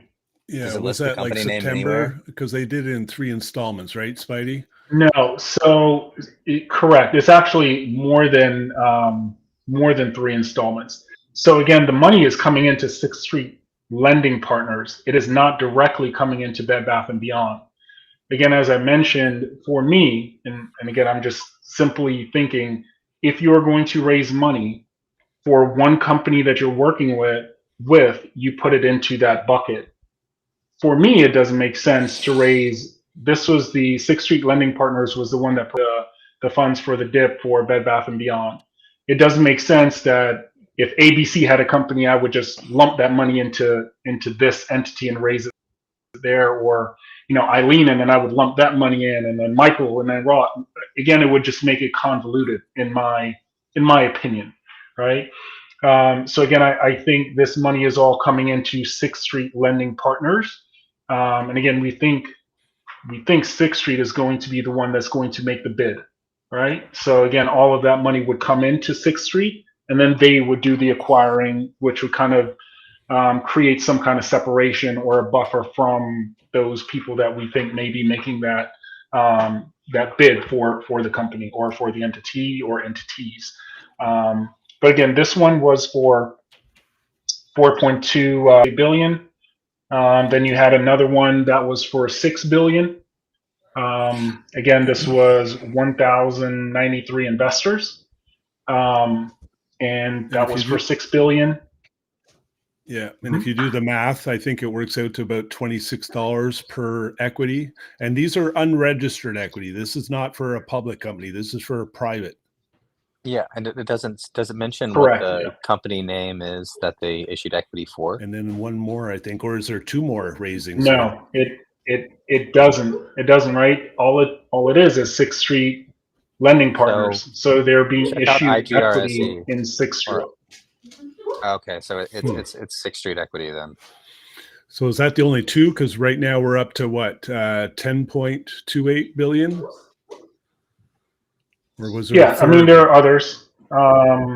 So this one here is for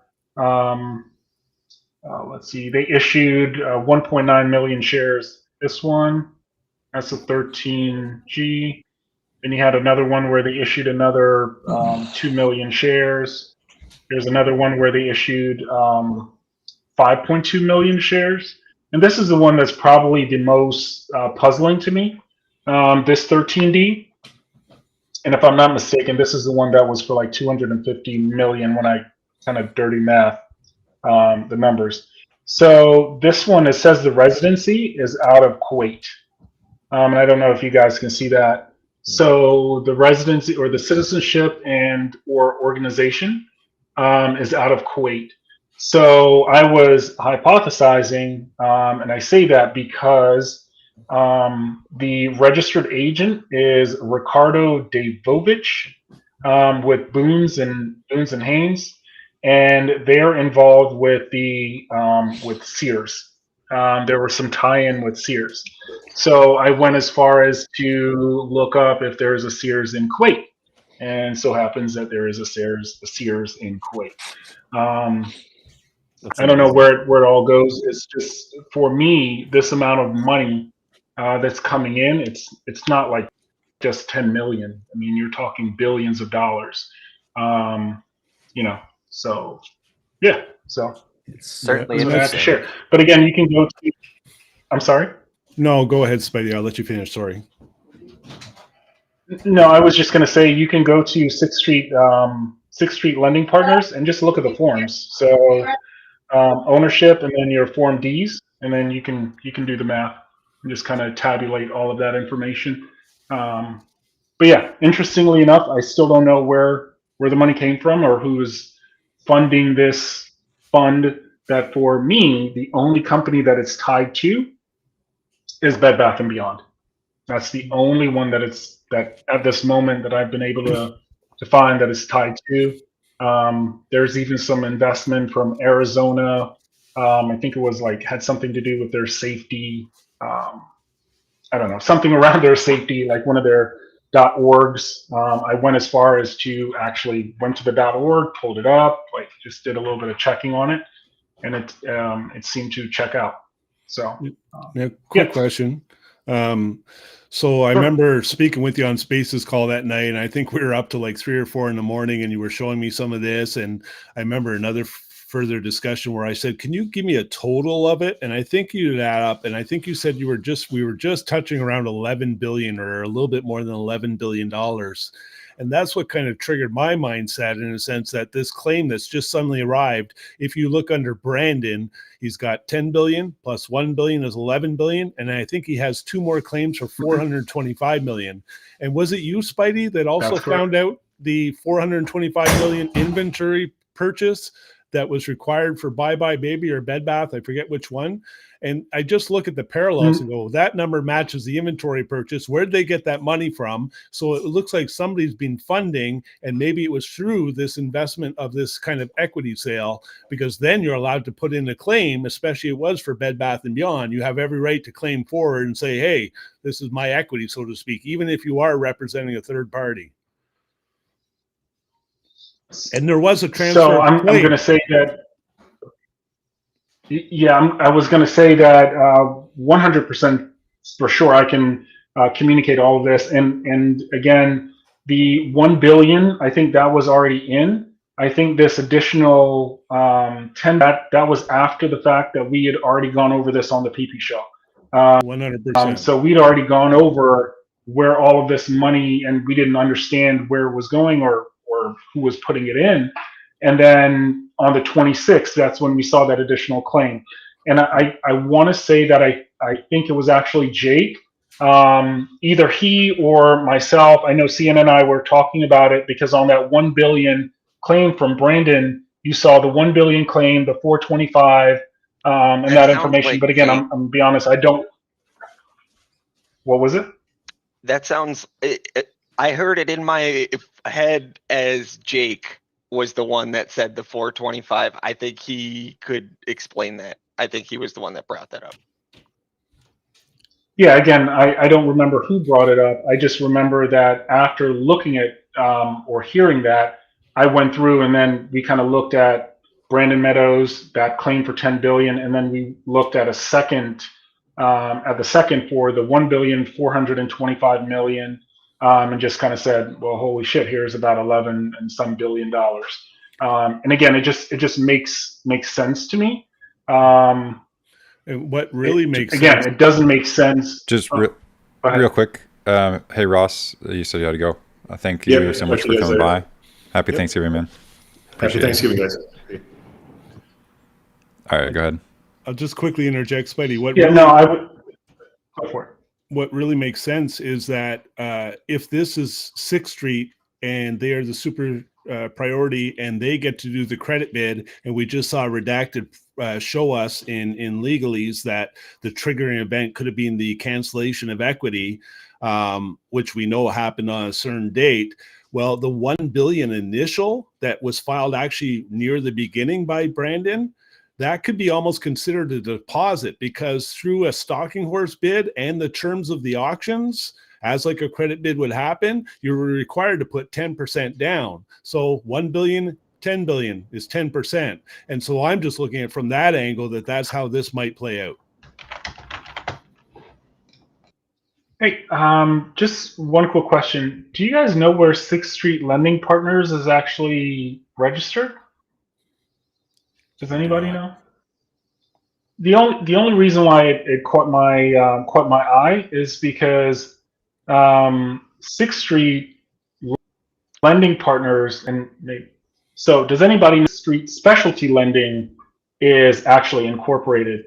Because this entity that's dealing with Bed Bath & Beyond is incorporated in Texas. I don't know. Maybe I need to dig into that just a little bit more. Nevertheless, I think you're spot on, ABC. I think this is where all that money is coming from. And at the time that we looked at it, there was no idea of, hey, this could be the credit bid funds. It was just like, holy hell, they're buying equity, but buying equity in what? Again, it just didn't make sense to me at the time. But the original thought process I had was, oh shit, they're actually doing a SPAC for Teddy, because of Teddy being incorporated, a 2-year window, and here's the evidence that they're selling, unregistered equity. But when I saw the credit bid and you add up the numbers, it's like, wow, that's almost parallel. And this claim came in after the claim date. It's like, okay, this might be our money here. And now that 6th Street definitely has the ability to do so, and 6th Street Lending Partners is the one that raised it, it looks like this is the big bucks are required for a massive credit bid, in my opinion, as speculation. I would say in our opinion, because I'm on the same wavelength as you. Yeah, and kudos to you, man, because I remember when you found that, you blew my mind. It's like, what, $10 billion? And I remember going through the math and having several conversations with you. And if you took up every funding one was done in June, one was done in June, one was done in September, and I forget the other month, but I remember 3 of them, and you did the math, and I believe the equity per share for each equity came out to just around $25-26. And that's when one of the brokerages, what was it? Which brokerage? Schwab, that had said initially, remember that $25 discussion, Michael, that I kept on giving you shit about? And that's where I was getting the math going, shit, are we going to get a cash settlement for $25? Because this equity raisings, but we were off base. I think the credit bid really has to do with Brandon in this. So, but I appreciate you, Spidey. You are a gem for finding this, my man. No, absolutely. Always happy to share. Okay, cool. That's what I wanted to hop on and just share. So you guys, and those were raised. Happy Thanksgiving. Happy Thanksgiving, you too, man. Cheers, brother. Cheers, homie. What was your question? Oh, when that was all raised, was that last year or was it 2 years ago? All that money. No, it was in 2020, 2023. So one was in September. The other one was in June. It looks like. Yeah, June. And then you had the additional, like the ones for 250 million and some of the other smaller denominations. I think it was 250, 150, and 75 million. Those were raised throughout the beginning of the year. So March, February, and April, around those time frames. Yeah. I appreciate you, man. Yep. Yeah, thanks. Yeah, for sure. All right, guys. Have a good one. And Michael, if you can just slap. Just give me the dildo. Appreciate that. I'm telling you, man. People just come.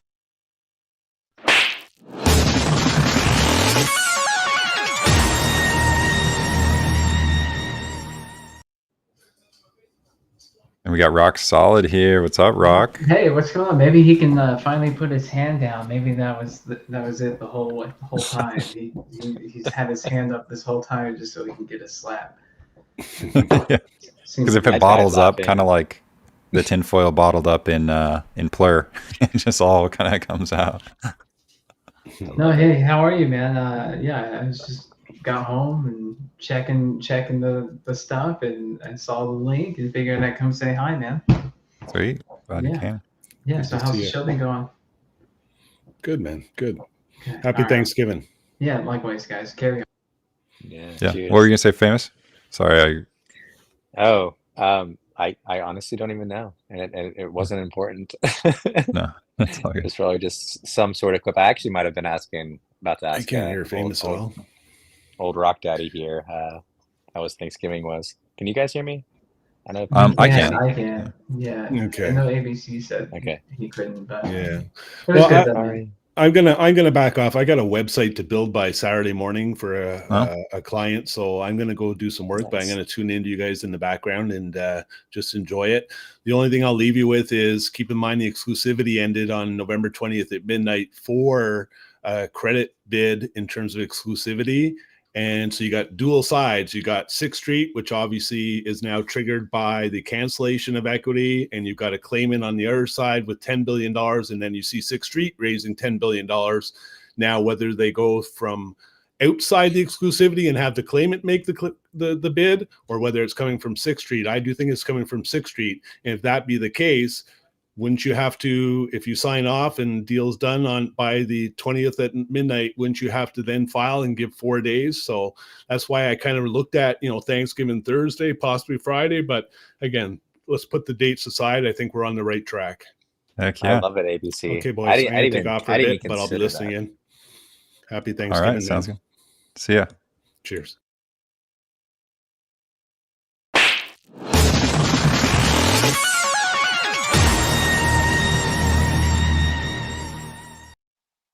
We're not allowed to say the number 25 here. You know the rules, ABC. You're drunk with power, Michael. One taste of the dildo slap, and he just can't stop. Yeah. No, we're going at least 500 or higher. So you get slapped if you say 25. It could be 25 plus equity. That's fine. Well, I mean, that could be a starting price. Yeah, no, I'm kidding. I'm kidding. Yeah. I just figured there might be some people out there that were like, betting whether I was or wasn't going to. So, So you had to at that point. They're mocking you. Yeah. Yeah. Well, ladies and gentlemen, I'm an early bird these days, so I'm gonna head off and start doing my famous variety sleepy time routine. Okay, sweet. Can you share with chat? Give us a quick TLDR. Yeah. What do you wear? I'll write a DD on it one day. How about that? Yeah, it'll have lots of. Kind of want to hear it in your sexy voice. That's even better. All right. Well, we'll do audio with it too. I'll do a space call. We'll have a compendium that'll come with it. That'll be great. Nice. I'll distribute PDFs and we'll do a space call. Yeah. Sweet. Well, thank you so much for coming by and saving me, dude. Hey, it's always a pleasure to hang, and I love you guys greatly. I've been in and out, and I think that's probably going to continue until we get some substantial news and things start moving again. But I don't know. I just remember y'all's training, and you guys have fucking killed it. Everybody has. I'm so proud of this community. So honored to be here with all you guys, and this is the start of some really cool shit. So you guys should be proud of yourselves, all of you. Everyone. Thank you. You guys should be super fucking proud. This shit's badass, and this train isn't stopping. So I love you guys, and chat, I love you guys, even though I haven't been looking at chat, but I love you, and I hope you guys have a great night and a great rest of your Thanksgiving. You too, Michael. I've never gotten the slap. It's time.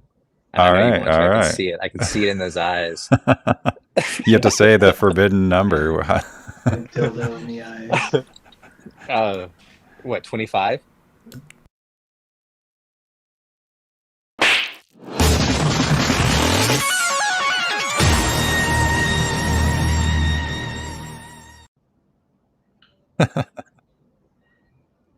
And then everybody's just testing you. Yep. And then there were 3. They thought I looked like the nice guy, but deep down, I'm really the plant.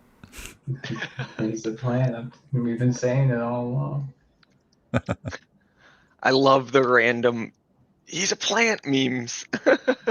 Yeah, apparently there's some good memes right before the Reddit went down that I didn't get to see. People were telling me about them, so hopefully people I don't know. Hopefully we'll get a database put together and more hype videos, and I don't know, even just hype videos with just cool posts and stuff that have come up would be awesome. Did you guys play in the time machine tonight at all? Like, if as far as expectations tomorrow, like, could we potentially hear something? I personally think that kind of like when JP Morgan acquired First Republic Bank, basically it happened over a weekend. So like the whole deal and everything was ready to go. So I've always kind of thought that it was going to happen over a weekend, that we get it like Friday after market close. And I think the same here, because I mean, assets, collateral has to be liquidated, right? And it's going to be kind of chaotic. Some of that collateral that some of the shorts have won't be super liquid. And so they'll kind of have to figure out what are they going to do. Because like, say they own some properties, that means that like banks will have to like, acquire, kind of like discount window type things, but for properties and for illiquid collateral, so that when market opens, that they have the ability to cover. That's my guess. So yeah, we have a short market day tomorrow, and which also I think will be quite volatile. Like GME was down, so I don't know. I'm hoping at least it's up in the morning for the shorter day. Right. All the failures to deliver that were from yesterday and today, or from today and tomorrow, we'll have to all cover tomorrow. But yeah, no, that's my guess, is that Friday after market close, we'll get the S1, or I don't know, could it be a Super 8K or something, or I guess there's lots of ones it could be.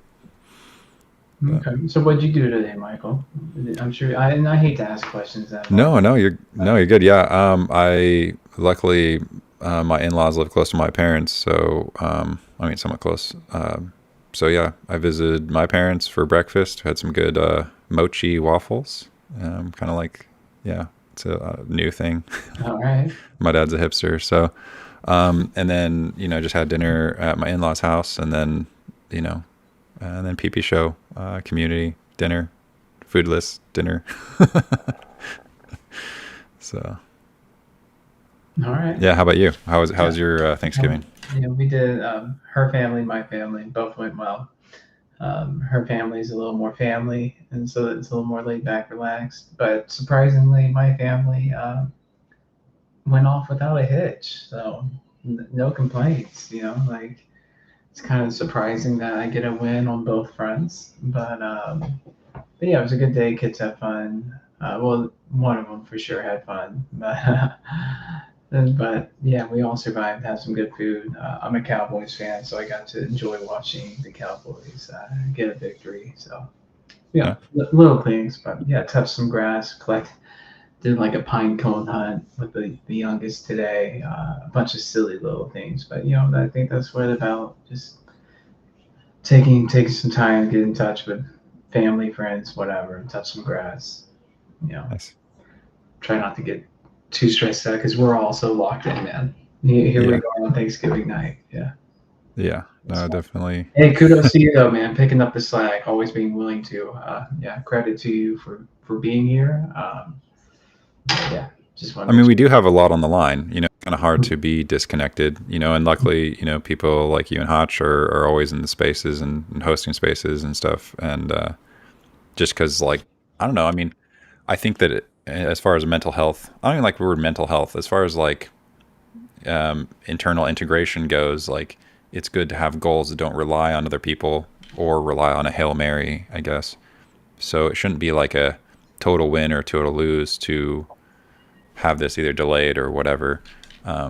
But for a lot of us, like, whether or not our life depends on it, it definitely will make a big difference. And it's like hard not to look forward to that so much, and to get any update just kind of helps. I mean, I know I appreciate, there's DDs that come to my mind that people put up, and it was like, oh, whoa, that makes me even more excited and able to, calmly just wait, Mm-hmm. So yeah. Yeah, I mean, we got skin in the game, man. But yeah, like all of us, a lot of us, we poured a lot of money into the damn thing. So yeah, it's hard to want to turn your mind off from it for sure. If you guys want something bullish here, I have this. So might not seem. Gravis, right. you're my hero. I see you in chat. Gravis, Ace, bunch of people. You're all heroes. Heck yeah. So I don't know if you guys remember the RC Corey post with ice cream. Yeah, we all remember, man. The elitists are shilling it now, man. It's fake news. Heck, it's a fake account. I hate that stuff. No. So there was like the Borden, which was actually, I guess I was looking for that post that RC did, and he deleted everything but 2 posts. So, like, what does that mean? And so the post I was actually looking for. Yeah, I mean, to your recollection, I mean, obviously, I don't expect you to know every post this account had up, but the last time you checked it, you had was there a fairly long running history of posts from RC? I think so. I'm pretty sure there was. I mean, I remember one post in particular. I don't know if he deleted it right after, but I'm assuming it was like kind of like a post history, and then it just got cleared, which would make sense. Post and delete kind of guy. I was going to say, does he have a track record? Or account. Oh, okay. No, I guess that makes sense. Is it like the whole thing of it gets deleted after it gets solved, or? I think they just have it so people that are paying attention get it, because if you have your notifications on, you're always able to see what somebody says. Even if they had deleted it, you could actually look in your notifications and see their post. That account has done it many times where they post something and within 5 to 15 minutes delete it, and then they do these account wipes like you were saying. So yeah, they've been quiet for a little bit though, haven't they? I mean, this was a post from not too long ago. Well, November 18th. Yeah. Right. This was. Go ahead. No, I was going to say, you're right. This is from a few days ago. Yeah, and so of course, Captain Trips, good old Lancer, he posted the full video because RC Corey just posted a clip, but then. So it was kind of interesting because it says Denver-based. When you look into actually the company, coincidentally, Base Capital Peak Partners will acquire the dairy company, which filed for Chapter 11 bankruptcy in January.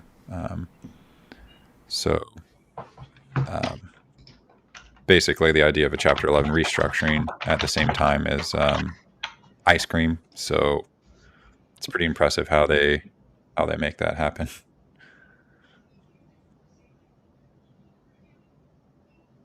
You got ice cream in your freezer ready to go? You ready to celebrate? You prepared?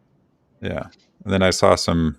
Hold on. You said that quick? Yeah. I don't even have ice cream in my freezer for that. What flavor did you choose if you already freaking chose and have one ready? God damn it. What cigar did you get too? Actually, I just have regular chocolate ice cream. I mean, I think I have chocolate and a vanilla one, maybe. Okay, gotcha. I'll probably blend it up, though. I'm more of a milkshake kind of person. So a celebration shake. I gotta get on that. I gotta get me like a gallon of probably New York. It's like a vanilla, but a little extra vanilla extract flavor. We should do a thread on what exact ice cream we're going to celebrate with. We should all just get it ready to go because I don't know. We might this weekend for sure. I think so. I'm with Tony in chat. I'm a mint chocolate guy myself. Or maybe cookies and cream. But yeah, I think mint chocolate might be the choice for me when I run my victory lap. Yeah, and I guess I have been lazy about trying to figure out ice cream yeah, I just like once you make it a milkshake, it's just so good either way. Well, I mean, Like regardless. you guys do a great job focusing on the due diligence. I like to focus on the important stuff. Like, what kind of ice cream am I gonna eat? Like, how many fist punches? Like, how many rounds am I gonna box the air? Like, I'm just thinking about all those things. Like, I mean, it's all going to change though, because the DD. I mean, even me, I don't know how much DD I'm going to touch for a while. I mean, we'll see. I guess I could probably be swayed, but yeah, I've got lots of projects, and I'm excited. I think a lot of people have a lot of projects. It'll be kind of cool that basically it seems like there's this dragon, this hoarding all this treasure that's not even using it for anything.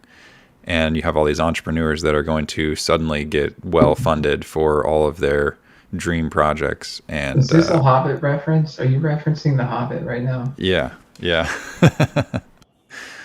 So that's us. Are we about? Is there like 13 of us, and we're about to go quest up? Yeah, dude. Someone should Photoshop that. About to. What was the dragon's name in the book? Shoot, I should know this. I'm a Tolkien fan, not a diehard, but someone in chat will know. Give it the chat. Yeah, chat will tell me. Who's rock solid in the Lord of the Rings? If I'm a character, I'd be the bumbling one of the two idiot hobbits. Chat says Smog. Smog. Oh no, that's oh, I thought you meant like who he would be. No, I was thinking of the dragon. Like I was picturing the dragon guarding the gold at wherever the once again, not a diehard chat, so bear with me. But if I were answering your question, like if I were to guess the character that I would be portrayed by, probably Pippin or one of the dumb ones. That seems reasonable, but we still love them. I feel like I'm a lovable guy. You're a loyal friend too, so maybe you're a Sam. Yeah, okay. All right. Yeah, hey man. I like it. Sam is underrated. Let's see, we've got CBD or CDB with the 5. Mike, someone made a post about Bill taking his sister Maggie and how Maggie's name is another for Marge and Call. I feel like that's a bit of a reach, but you never know. I mean, we're getting cash plus equity off the shape of animals on the shelf in the children's book. So, I mean, I saw some more substantial tinfoil. I can't say where I found it, but what? Well, okay, tell me where you found it. Let's hear it. I mean, I've put clues out there, I guess. I don't know. Dude, I don't have to do. I mean, I do have time. Let me talk about what else am I going to do. But what in the Where's Mall though are you trying to say? I don't know what I'm trying to say. I probably shouldn't say anything. I don't even know. I'm just saying. There's different levels of tinfoil, and Fair enough. Yeah. I think we're close. So. I hope so. Yeah, I keep wondering, is there truly something holding this up? The Judith Cohen stuff, that case, the short swing case, anything like that. I'm like, what could potentially be the spoke in the wheel right now?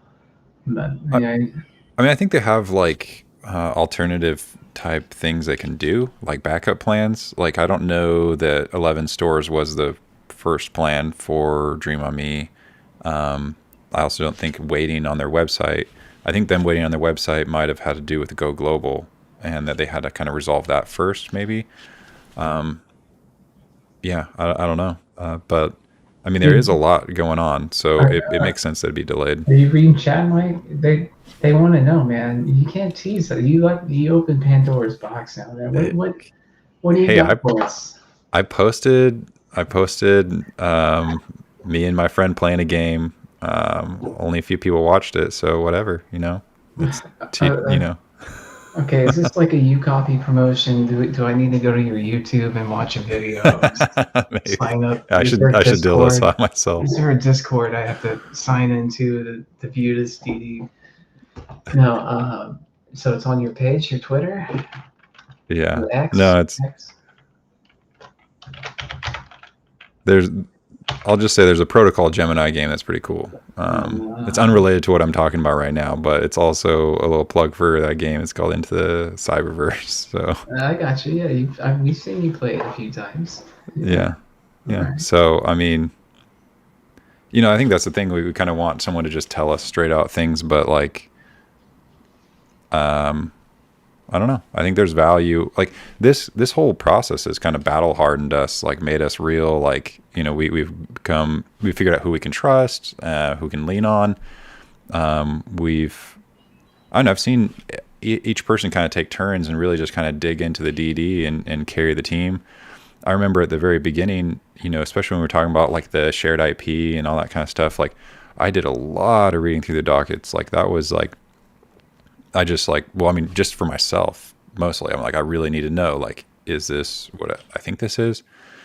And then one day I remember, like, right before I was going to go to bed, I saw a docket come up and I was like, oh, this is really important. And I really should figure this out, but I'm really tired. And I was like, I'll just start it in the morning. And I woke up in the morning and I saw some random Reddit handle I'd never seen, Jake2B.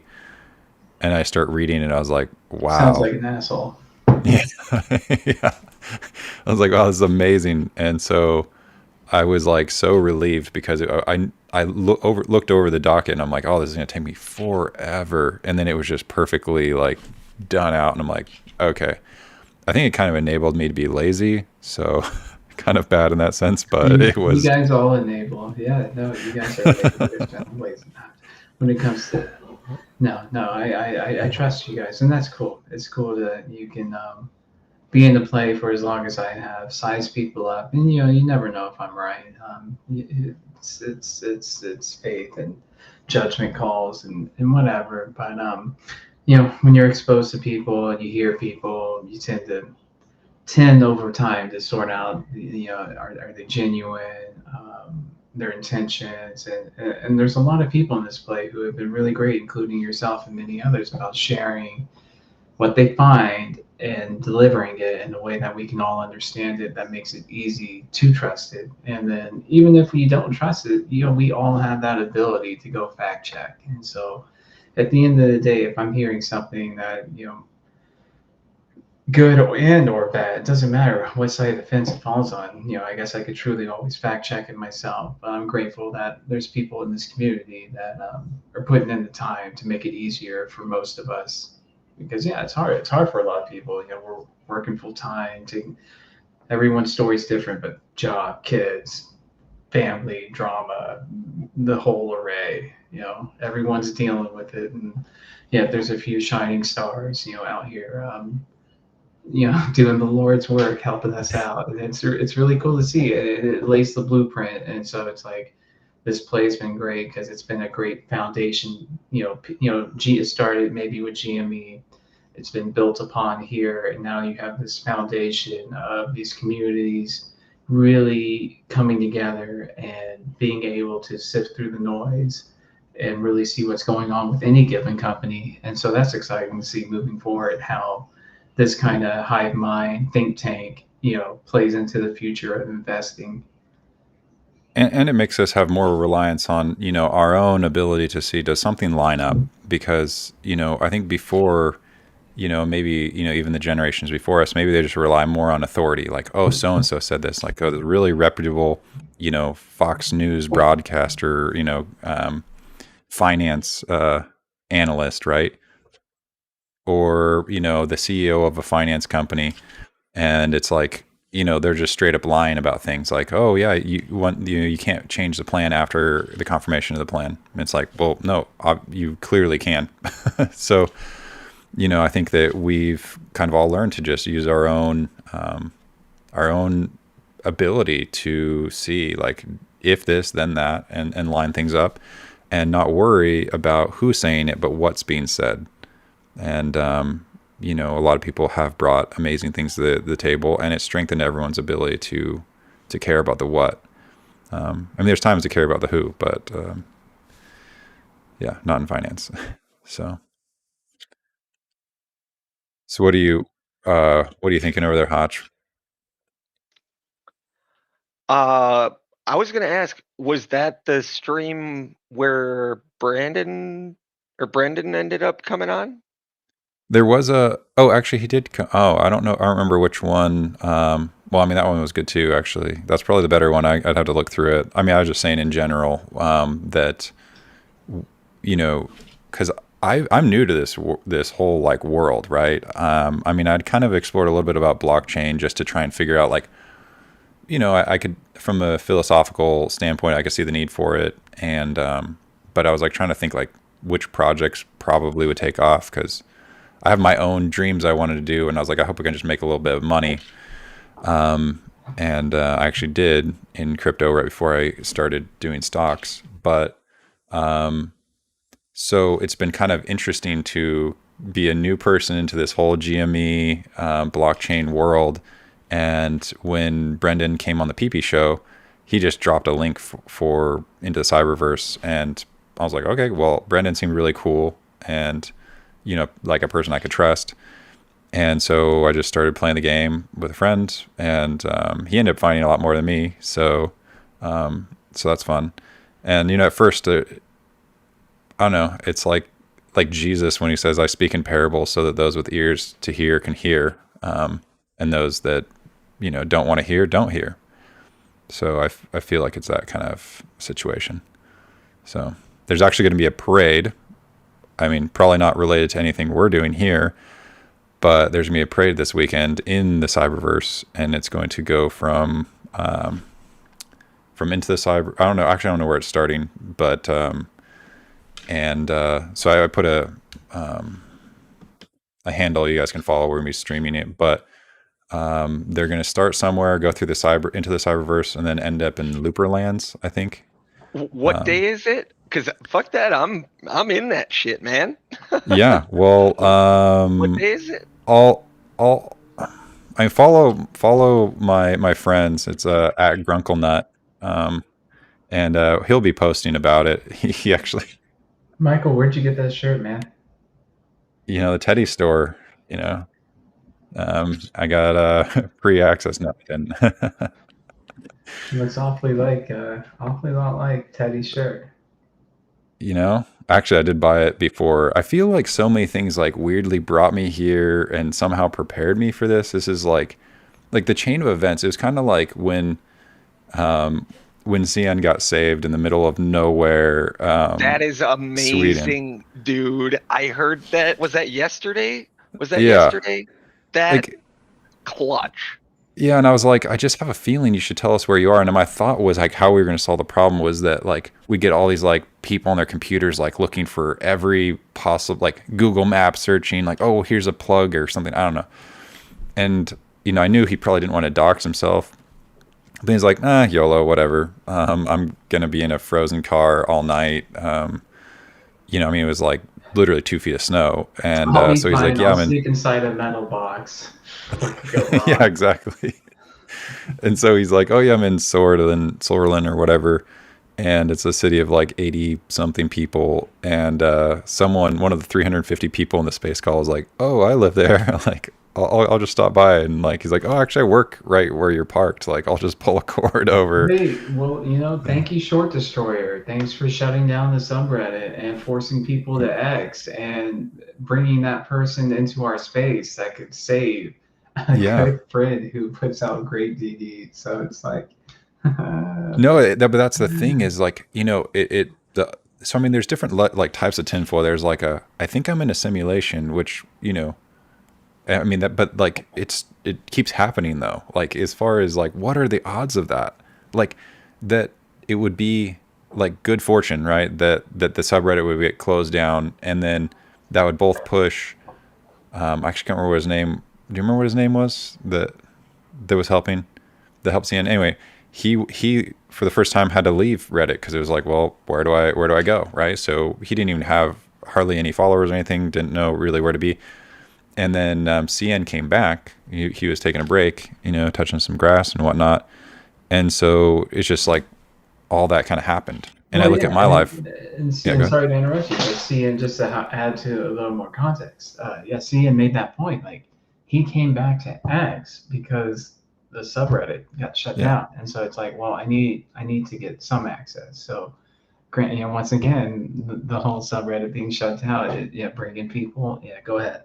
Yeah, no, and like for me, like, I remember when I got my results back for one of my boards exams. It was the in-person testing one, and I'd added something extra, and they just like marked me down.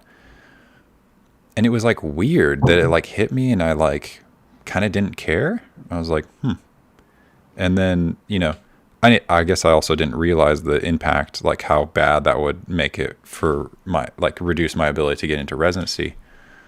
But then it's like to see like, okay, well then I'm somehow doing a vending machine business, and it's like kind of a train wreck, but I ended up I ended up making some money, dumped it all in Bed Bath & Beyond. And then it's like, I don't know. So it's like interesting to see, like I feel totally zen, even though it's like such a weird journey, such a weird roadmap.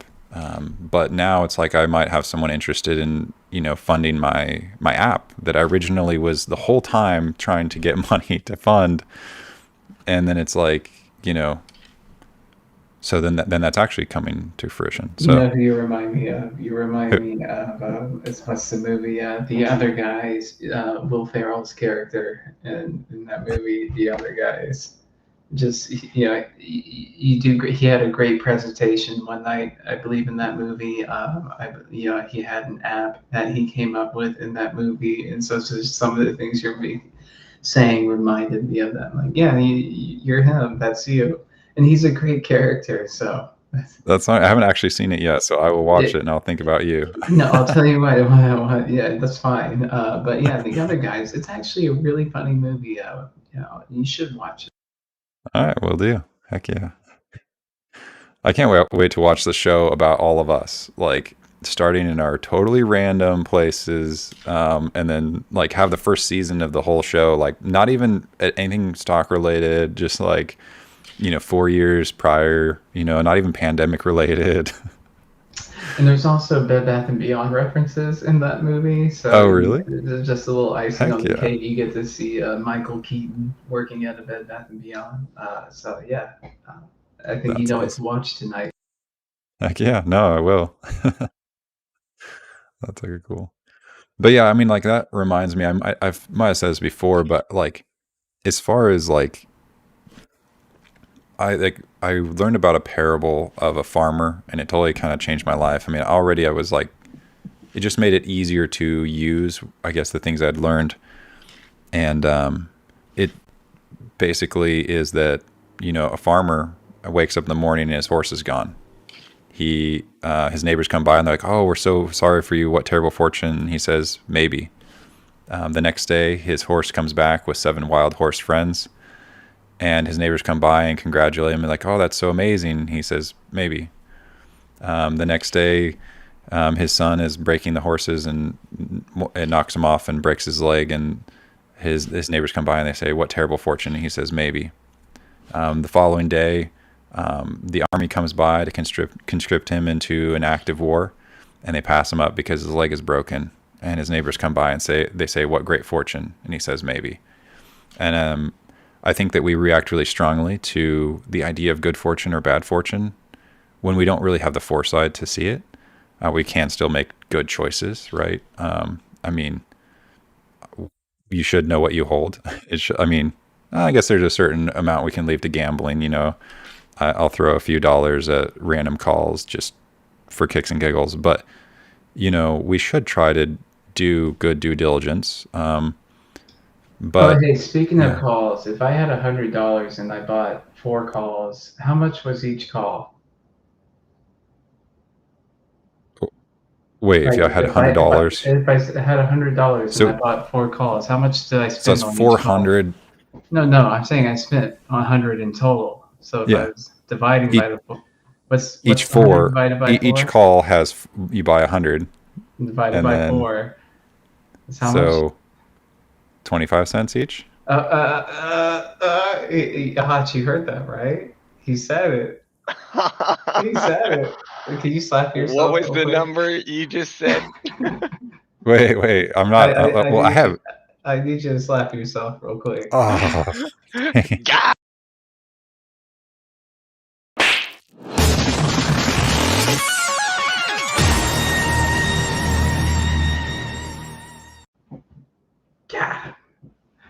I really had no point there. Just a dumbass way to get someone to say 25. So thank you for playing along. Wait, so $1 per share for 100 of them. There's no more conversation here. He just wanted you to say the number. I just trolling. Oh, wow, that was it's fun good. for everyone. I'm telling you, everyone just smiled. So we all needed that. That was really good.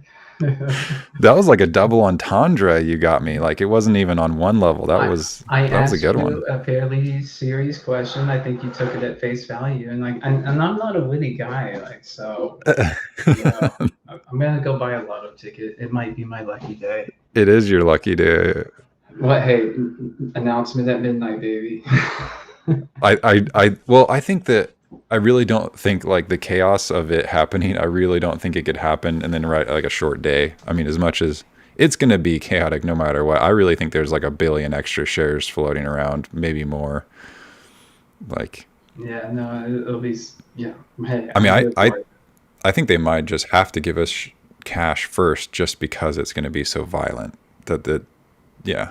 No, and some people might bounce. Well, who knows? Based on your scenario, if the outstanding, or they have to close 1 billion shorts, and there's not enough shares, and yada. Like, how are they going to generate that liquidity?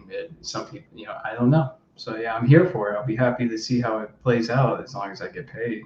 When when I'm thinking cash and equity, when I say that, everyone sells however they choose to sell, and I'm not telling anyone that. I mean, there was that teddy tinfoil. I just actually saw it today. The one where the teddy bears and whatnot form the word cash. Yeah, and then we it was all like love that. Yeah, $15. Like $15 cash would be. That'd be great. You'd be lying to me if you said the moment you saw that picture, you didn't immediately pull up a calculator on phone, computer, whatever, and do some quick math. I'm like, oh yeah, $15. Yeah, okay, I can work with that. Yeah, let's go. I mean, I've already done it. Like before even seeing the 15, I was like, well, because I did the 25, and then there was when it came up and it was like the 12, 97 or whatever. So I'd already kind of gauged those, and I was like, yeah. And here's like when you guys play, maybe some people in chat might have this question. Every state varies as far as tax laws go, and the percentage of long-term versus short-term.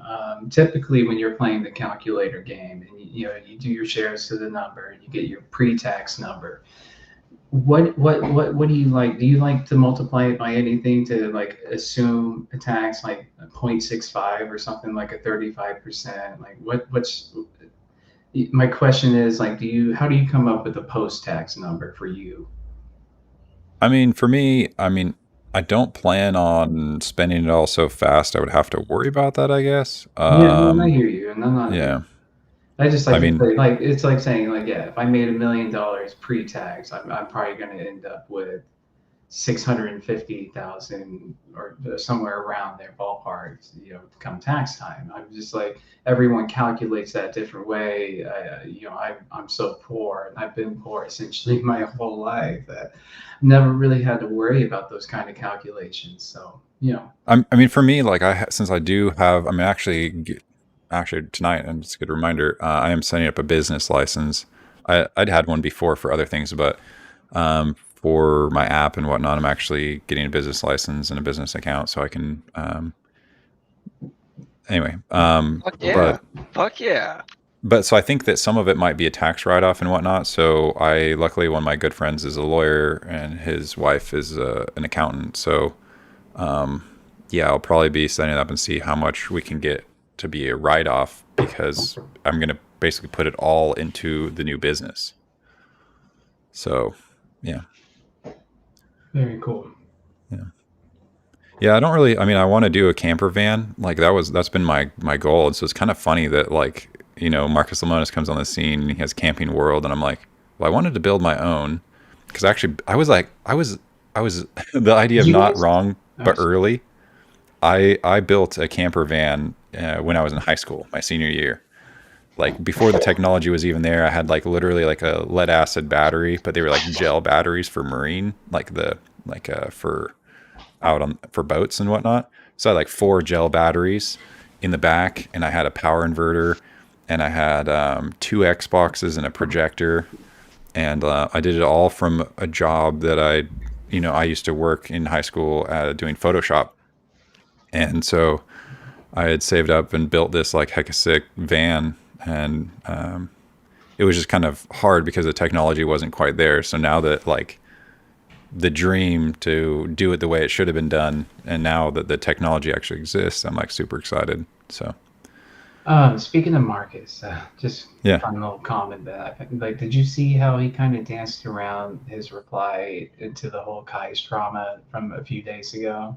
Well, I think like, some people, I think the Reddit going down, one, I do think bad actors, but two, we should be a little bit more professional, and not that we shouldn't like, I don't know. Well, it's just like you read his response, and it's like, what the hell are you even saying, Marcus? And I agree with you as far as Kai's approach, but Kai's. Yeah, but what does Kais have to lose, right? Yeah, like, so, Marcus is literally a CEO of a company, a huge company, yeah, right? And he's trying to get on a board. So like, he can't, like, everything he does is gonna be scrutinized. So he can't just do the same things that Kais can do. Like, what's gonna happen to Kais? He's gonna get his bike taken away, right? Like, I mean, like, so I think that I don't know. Plus, I think that that's the thing. We should look at someone's track record. You can see the overall direction someone's going if you look long enough. And people want to like live in the moment. And in this exact moment, it looks like they're headed this direction. And it's like, well, it to me, it looks like they're this long line they're going in. They're going to continue in that direction because I can see what they're aimed at. Right? Like when Marcus tweeted, and someone replied to him and said, "Oh, so you're basically typed into you basically typed into Chat GPT how to be Ryan Cohen, but like tweet more." And he's like, "Oh, you got me." Like, yeah, it seems more like what he's going for rather than, "Oh, I just want to buddy with, Gasparino." I mean, like, yeah, for me, I was just automatically, if I did see it, which I didn't see it before then, I would have just assumed, oh, it makes sense. It wasn't so much of a deviation where it would make me even second guess like the overarching direction that he's going. I mean, someone doesn't build up a huge reputation for years just to like trash it for like one day. Real quick, not to interrupt you, Juice is popping off in chat. He's going off docket number 2686. Isn't that an old number though? Are we into the 27s? But he's saying new docket 2686. Yeah, I think he might be trolling. I mean, it was a good one. Okay. I think there was some really great stuff in there. Yeah, they're just trying not. Yeah, I was like. It might have been updated actually. To be fair, supposedly some of them were, they were being unredacted. So there's a chance it got unredacted. Yeah. Anyway, it doesn't matter. I just saw it. I pulled it up. There isn't anything new from today, but yeah, I mean, if there is one, definitely make a good post on it, whoever that is in chat. So, that's the other thing my wife and I want to get is actually a dog just like yours. So he was saying docket was hidden. I don't know, but. Oh, really? Yeah. I'll just put 2686 for fun. Yeah, might as well. I've got to open it as well.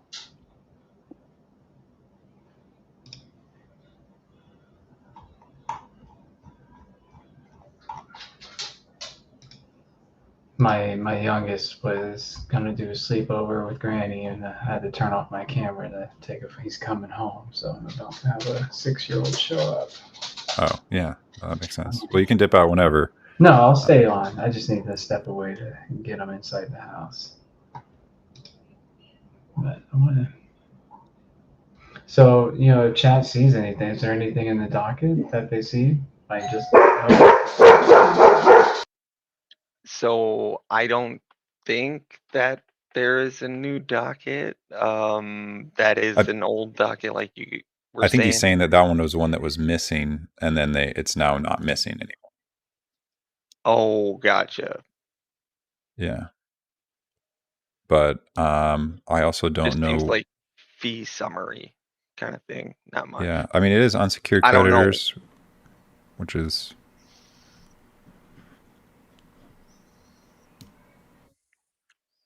man, it's hard to 25 pages. yeah. Oh, it's also man, it's also got it messed up to where you can't search it. That's really inconvenient. If they did do this while I was hosting by myself, that's messed up. Just to anyone watching.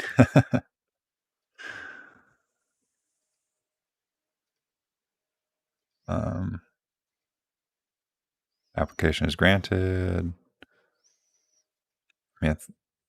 Yeah. If anyone in chat wants to say what they liked about it,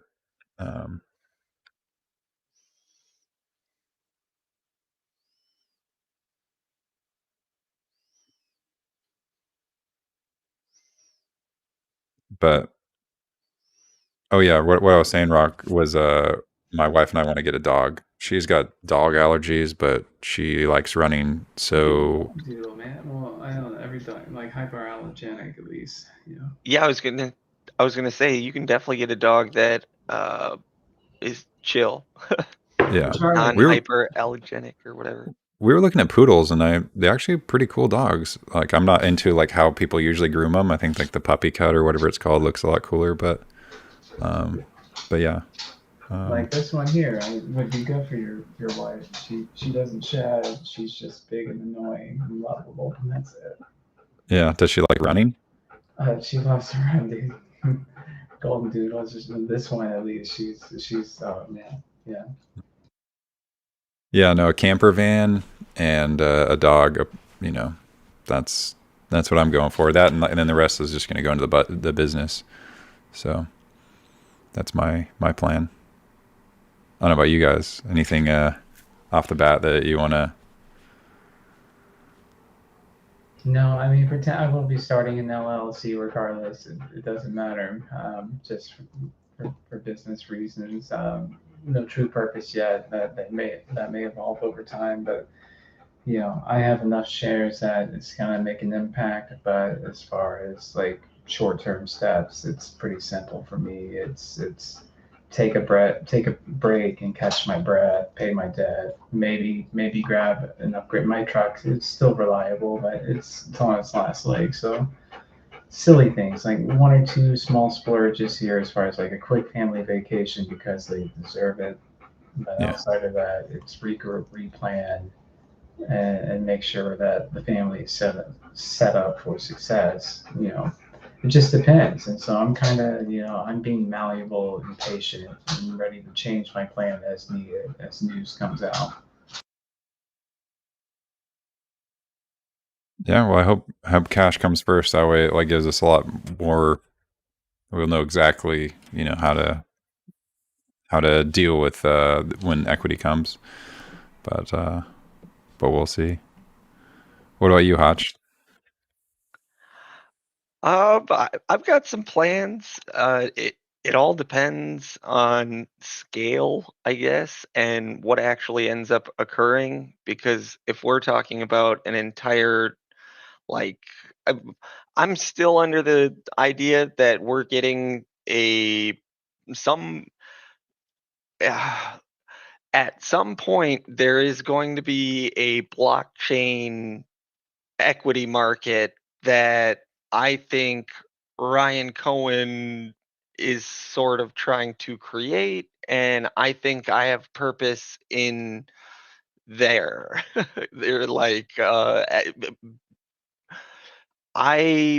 have been we'll go with diligent student of all things that I can for a more a weird amount we'll go with just a weird amount, and I've gotten used to this sort of level of like always digging, always learning, finding what's, you know, not right in situations, and I want to continue that. But I also have other sort of plans in the makes. To not go into too much, I would like to ensure children get a proper education in finance. I think there needs to be a grassroots style precedent set that sort of breaks what our current standard is, because our kids don't learn anything. I mean, when I went to school, I didn't learn anything, at least about personal finance and anything. Like, I'm, so yeah, I I mean, I want to make sure that this keeps spreading and growing. just to add to that, I think it's hard for kids right now, the way kind of culture is set up. It's hard for kids to develop that entrepreneurial spirit. Like basically, a lot of kids, their parents are like, "Look, your job right now is to do well at school. So you play their game, you kiss the butts, and then you move up, and then it's like you're an undergrad. Okay, your job is to get into grad school, right? So still, you're not even thinking like, what is the job I'm going to do? You're just thinking, I need to open as many doors up, and the way I do it is I just keep doing this. And then suddenly you're finished with undergrad, and you're like, okay, well now what do I do? Like, well, you go to grad school. Like, well, these are the best ones, careers you can do. It's like, okay, you know. And so I think people don't even, I've seen some people, they get done with grad school and then they're like, well, I still don't, know what I want to do, and I don't have any like idea of how finance even works. And yet, like, I feel like learning finance from a young age should be kind of, we should provide the framework so they have opportunities to explore that. Like, I both taught and then I also did vending machines at the same time. And at one of the schools I taught at, there was a student, he was like a seventh grader. I think he was, seventh grader. And he'd sell candy from his backpack. And I was quite impressed. And like, his mom didn't even know he was doing it. And he was telling me his numbers, and I was like, hey, well, if you want, I'll just sell you candy wholesale. And he's like, really? Yeah. And I'm like, just because I want to support you being an entrepreneur, and I, I was like, and so it was like really interesting. I only did it, once or twice, I guess, but where, I saw that he had drive. I mean, man, he's going to be successful. And, he actually wasn't even from, naturally from the US, right? So English wasn't even his first language. And, but like, he was doing great. And, he even, oh yeah, he wanted to sublease one of my vending machine rows. I forgot about that. That was hilarious. So yeah, I gave him wholesale, and I let him sublease, put his product in there. And it was hilarious. But I took the time, and I was like, look, okay, you should make an Excel sheet, and what are your profits and losses? He actually had a pretty good guess. I mean, better than a lot of people that go on Shark Tank, of what like his profits and losses were, his overhead and all that. But it was like a good opportunity to talk to him and do all that. And I saw that there was like other kids that were also interested in what was going on. And I think that it takes people that know to be able to invest. And, and I told him, I was like, look, like, I kind of helped him, see a roadmap on how he could continue with what he was doing. Not that I'm like supporting people doing things their parents don't want them to do, but like, I mean, one was just selling candy, but I don't know. I mean, I think that sometimes when you squash things like that, they're like, okay, fine. If I have to do it completely in secret, I might as well sell drugs.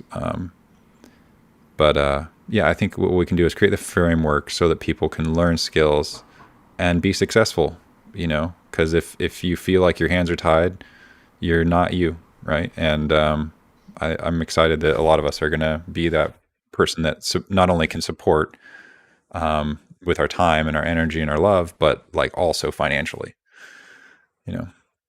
Oh yeah, and also one of the ways that you're going to onboard the newer generations and such is, I don't think it's going to be a quick rush. So like, getting that kind of a goal, I think it's going to start out with like pushing towards like a summer school style program, like statewide kind of stuff, like across each state, have like a standard curriculum and make it so every person that attends those classes officially can get onboarded into Web3.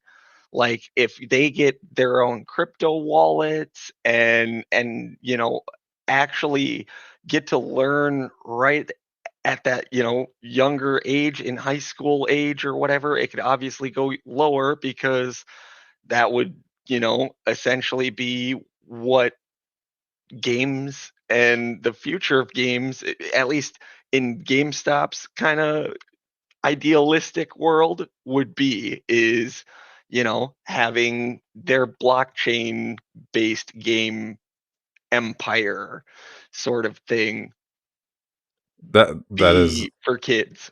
yeah. No, I mean, that is something, like, now that you mention it, makes me think of like Ready Player One, when the main character was excited. I actually read the book as well. Was excited that instead of his crappy physical school, he could go to high school in the Oasis. So Yes. yeah. I actually realized one trauma, I guess, that I had in business was, I remember coming to school and selling pomegranates when I was, what grade was that? 5th grade, I guess it was.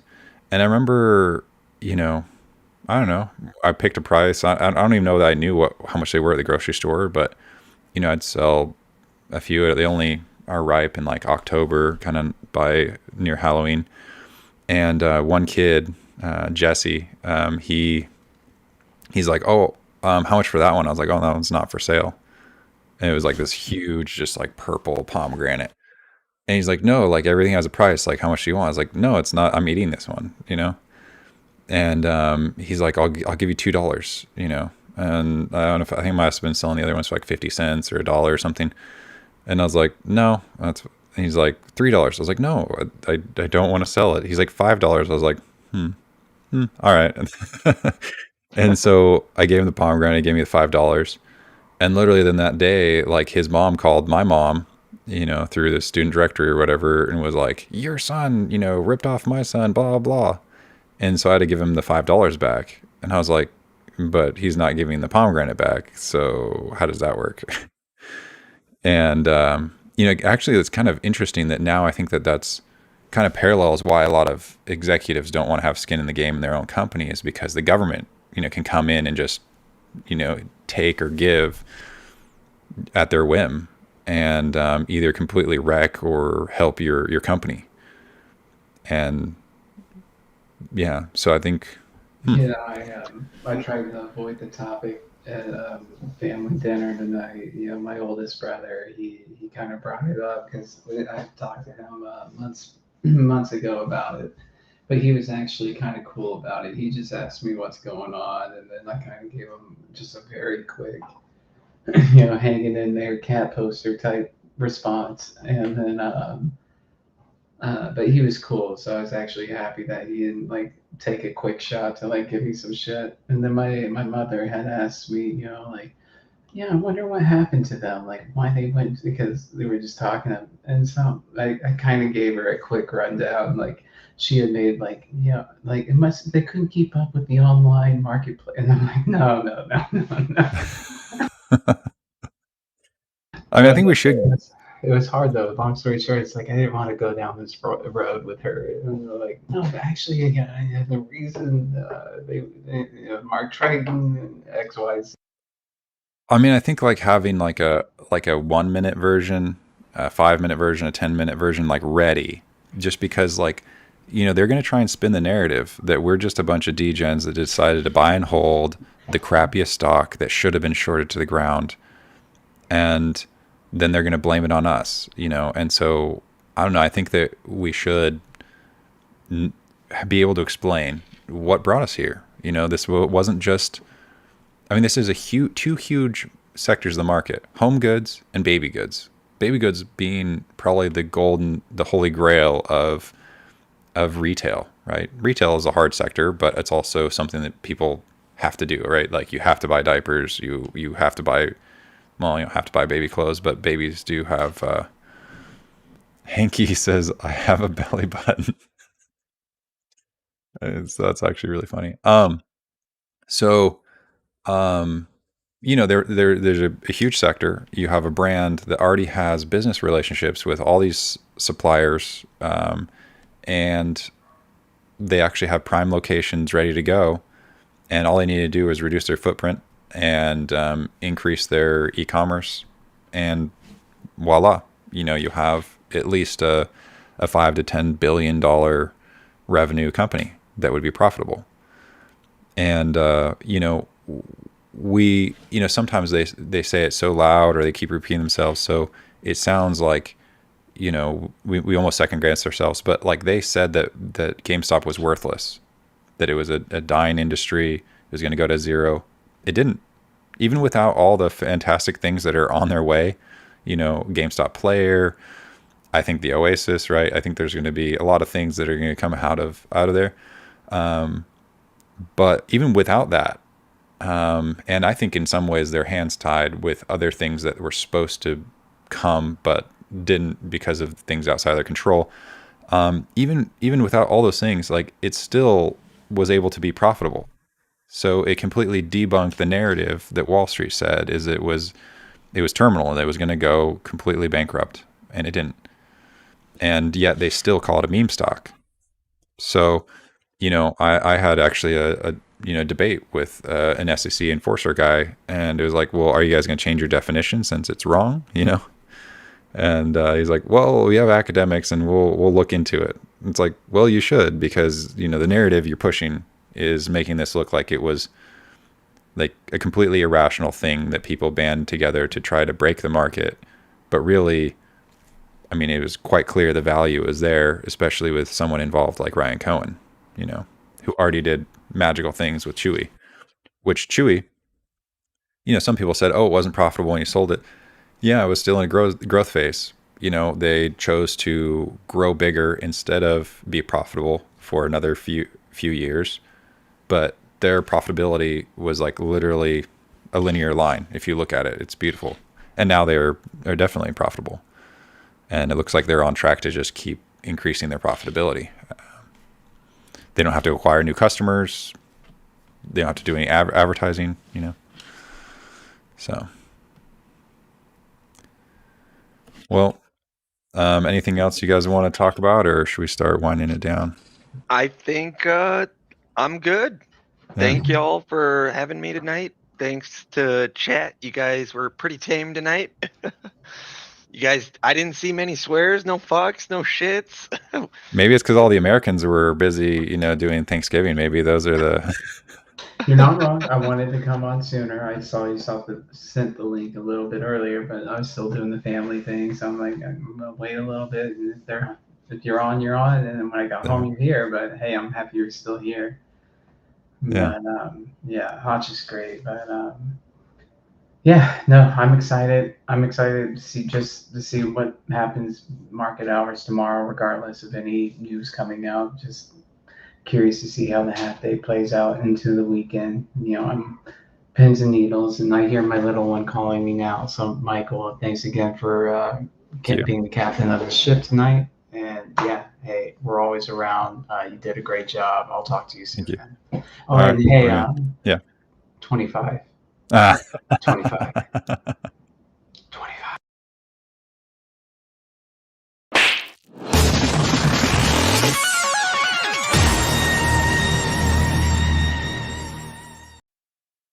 Oh man, all the inside jokes we're gonna have. I'm imagining, I don't know, being in a restaurant or whatnot, and there'd just be secret words you can say, and it's gonna be awesome. I'm grateful for all these memories we've made. It's been quite a ride. So tomorrow's gonna be exciting, but